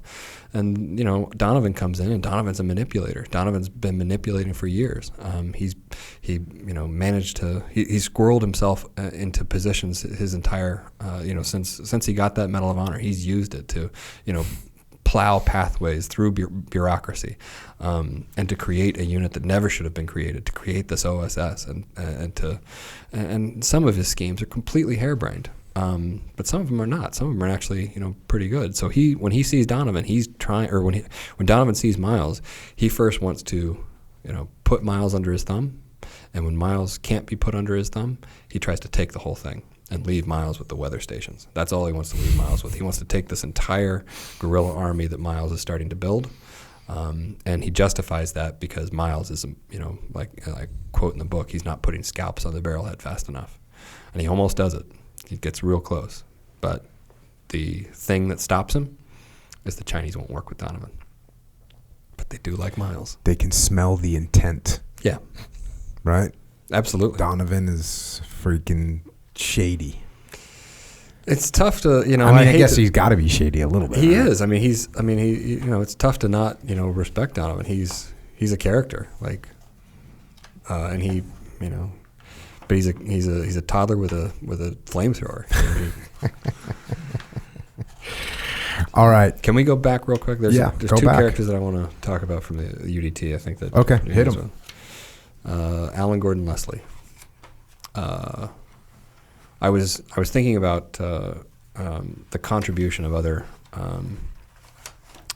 branches of service to the UDTs. Alan Gordon Leslie is a Marine that gets attached to SEAL team or to UDT 5. He becomes Draper Kaufman's executive officer of UDT 5 for the Battle of Saipan. he's Canadian. And I was thinking about him the other day because we're here in San Diego, and I was walking through the Hotel Del, and I was looking at this monument to, Victorian architecture and everything. And it was there, during World War II. And Gordon Leslie, he goes through the entire war. He's one of the scout snipers who seizes the pier at Tarawa. He shoulders a flamethrower and assaults the entire pier. So that there's this pier, cutting into the lagoon at Tarawa, and that pier would have threatened to cut into the flank of the Marines that were landing on the beach. So the Marines had to take it before they landed. So they sent a scout sniper platoon to do it. And Gordon Leslie was the guy with the flamethrower. He's fighting, pillbox to pillbox, or emplacement to emplacement, and using the flamethrower to destroy guys while he's got a machine gunner to his left, and they're going down this incrementally and taking the entire pier. He survives the Battle of Tarawa, and he volunteers for the UDT as sort of a Marine Corps liaison, but he falls in love with the UDT and manages to stay with them, and the Marine Corps completely loses track of him. They don't know where he is. They think he's a casualty. He stays with UDT 5 throughout the remainder of the war, and when he ends the war, he tries to transfer officially transfer from the Marine Corps to the UDTs. He wants to stay with the Frogmen. It becomes so controversial. It goes all the way up to the Commandant of the Marine Corps. The Marines say, we're not losing a Marine to the Navy, especially to the UDT. We're going to keep him. So he's entitled to like $4,000 worth of back pay because he hasn't gotten it in 3 years. So in retaliation, he takes his $4,000. He goes to the Hotel Del. He slaps that $4,000 on the front desk, reserves a peninsula of rooms in the Del, and he throws a 2-week bender. It's so bad that Draper Kaufman has to put up a watch bill of officers to make sure that his frogmen don't leave that wing of the hotel. Good times. And who's the other guy you wanted to bring up? Seymour Owens, Commander Seymour Owens. So one of the great things about doing the research for this book is you get to discover all of the characters that weren't SEALs or that weren't frogmen that contributed to the importance or the success of naval special warfare. And one of those that's always stood out to me is Commander Seymour Owens. He was a destroyer skipper. And he was involved in the fire support mission prior to the invasion of Tinian. So Tinian is the greatest strategic battle probably of the entire Central Pacific campaign. It's the island that ultimately becomes the airfield that they fly all the long-range bombers to bomb Japan on. That's where the Enola Gay takes off from to bomb Japan. It's a perfect tabletop island. But before it can be that, it has to be taken. And one of the biggest coups of the war is Draper Kaufman's reconnaissance of the beaches that nobody ever thought anybody could land on. But in order to sell that, in order to land all those troops on those beaches that nobody expects, UDT 7 has to stage this elaborate ruse on the south of the island at Tinian Town. And so on the day of the actual invasion, when all the Marines are secretly sneaking into the beaches that Draper Kaufman has found, the UDT 7 is conducting a daylight reconnaissance, and they're protected by multiple battleships, one being the USS Colorado. Now the Colorado has lined itself up amidships or with a broadside to the beach, and it takes a devastating naval gunfire, shore gunfire, and its guns are knocked out. And suddenly all the swimmers of UDT 7 are exposed, and they're about to. The Japanese are about to switch their guns away from the ships that are defending them to the swimmers in the water. Now, Seymour Owens is the brother-in-law of Draper Kaufman. He sees what's happened. He sees that the Colorado's guns have been knocked out, and he commands his ship without orders. He commands the Norman Scott to get between the Colorado. So one, the Colorado can escape, and two, so he can also protect the UDT swimmers that are in the water. suddenly the USS Norman Scott becomes the center of all Japanese naval gunfire, and it's destroyed. I think 47 sailors are killed in the process, including Seymour Owens, but he does it because he knows how important it is to draw the Japanese attention away from those beaches in the north. Anyway. Damn. How are we doing? We're doing. I'll tell you how we're doing. We're gonna stop for today. That's the end of World War II, right? Okay. And again, that's the end of World War II. We hit some of the wave tops. There's so much more incredible information in the book. Get it, but what we'll do is we'll just record another podcast. Actually, we'll just do it after this one so people can stay in the groove on it. But I think that's about it for today, because we're already over 3 hours, bro, or at least real close to 3 hours. So thanks for coming out, Ben. Appreciate it. Echo, what do you think? Any major things you need to bring up? No, nothing major. It's just interesting to hear all this stuff that was going on under my nose the whole time. Under your nose, under all of our noses the whole time. Yep. If you want to support the podcast, you can do it. I'm drinking some Go right now. Probably. How's that Go tasting? You said it, but I was in the middle. You were in the middle of telling me cool stories, and then you said it's delicious. You got Mango Mayhem right there. That's Echo Charles has got his own signature flavor. That's how cool Echo Charles thinks he is. It's my first time. I don't think I've ever had an energy drink. Well, you know what? It's starting to coffee. get. You're probably not going to sleep a bunch after you drink that bad boy. So if you need some of that stuff, get some Jocko Fuel, jockofuel.com. That's where we're selling this stuff. Also, Vitamin Shop's got it going on. Yep. Wawa's got it going on for the drinks. Yep. We have ready to drink milk coming. Yeah. That you can be able to go into a store and just grab a cold milk out of the fridge. Salted caramel. Ever heard of that? I've heard. Salted caramel is definitely a thing. We got chocolate, vanilla, banana cream. So the perfect mix. We got a mix coming your way. So we got that coming. Don't forget about your joint warfare and whatnot. Krill oil. What else? OriginUSA.com. Yep. American-made stuff. American-made stuff. Keeping our economy going in the right way, by the way. Yeah. It'd be real easy. It's real easy. I was having a conversation with someone the other day, like, I saw another brand like that. I was like, no, you didn't. No, you didn't. There's no other brand like this. Yeah. There's no one else that's doing this. Yeah. If someone goes, we're going to get into the jiu-jitsu market. Cool. I take $7,000 and I order some rash guards from China and get them printed. Yeah. Cool. Now you got a brand. Bro, no, that's not what I'm talking about. Different. We invested our lives into this, into buying the equipment, capturing the know-how. You talk about how some of the people that you have interviewed that have since died, and you wouldn't have been able to capture that knowledge. We've actually had that happen at Origin. People that, the old timers, and I mean that with all due respect, the old timers, the people that knew how to run a loom, the people that knew how to work on machines, the people that knew how to weave and knit, they passed this information out. Some of them, we're losing them now. So if you started a brand for, $4,000 by ordering some stuff from China and slap that, hey, good for you. That's fine. No. But let's face it, it's not too good for you. Way different. Don't do that. You want to support a real company, an American company, go to OriginUSA.com. We're making everything you need, by the way. Jeans, boots, T-shirts, sweatshirts, rash guards, whole 9 yards. So check that out, OriginUSA.com. It's true. Also, Jocko has a store. Oh, hunt gear too. Oh, yeah. I know you're seeing it coming. And I know you like to wear camouflage pants for no reason, Echo Charles. To be camouflage.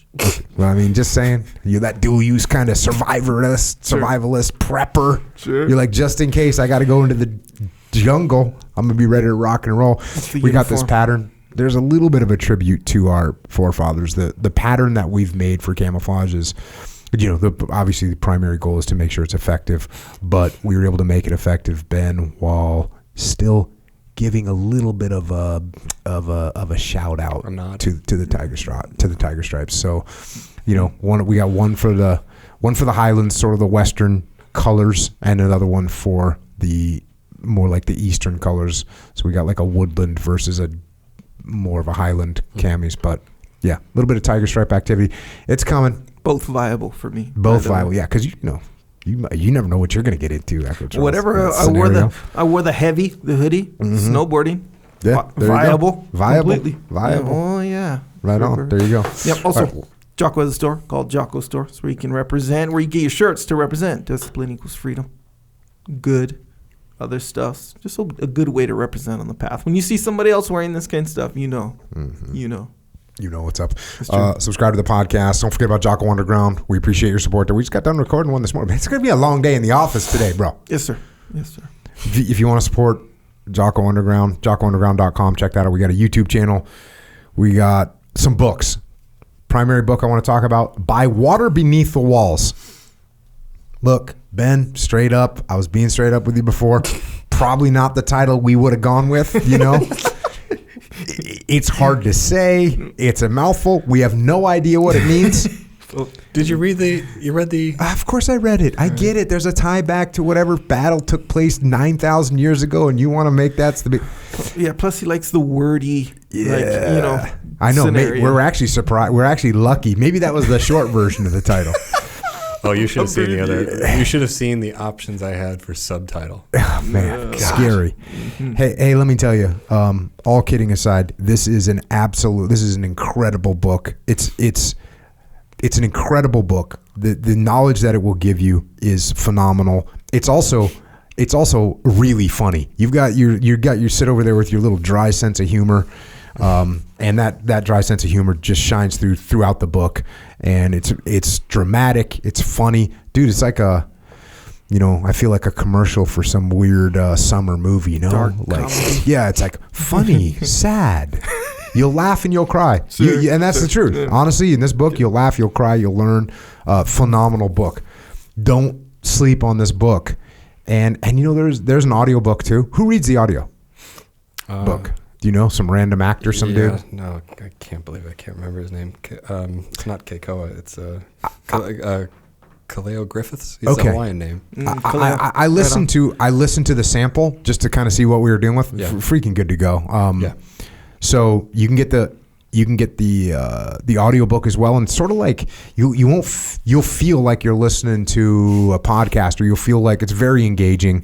So yeah, they did a great support job. This book. Ben put 7 years of his life into this book. I don't know how bad your eyesight got reading through all these things, but you've made some sacrifices to get this book done.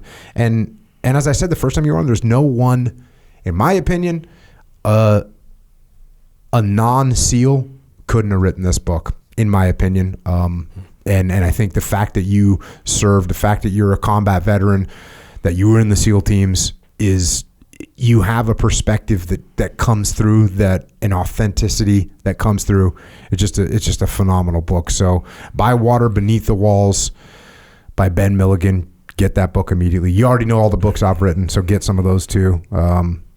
If you need some help with leadership inside your organization, you want to talk about decentralized command, let us know. echelonfront.com. And if you want to go check out some battlefields, we do an awesome battlefield review. We do you've been to Gettysburg? Yeah. We do Gettysburg. No kidding. We're also, if you want to come, let me know. And we also are doing Little Bighorn this year. Oh, wow. So if you want to check those out, go to echelonfront.com. Next muster's in Dallas. Wait, is that the next one? No, we just did Dallas. Next one's Denver. Colorado, yeah. So we got a bunch of those events. We got the Online Training Academy, which... You know that thing, I started this thing talking about how you can't get all the lessons learned across to everybody that you want them to.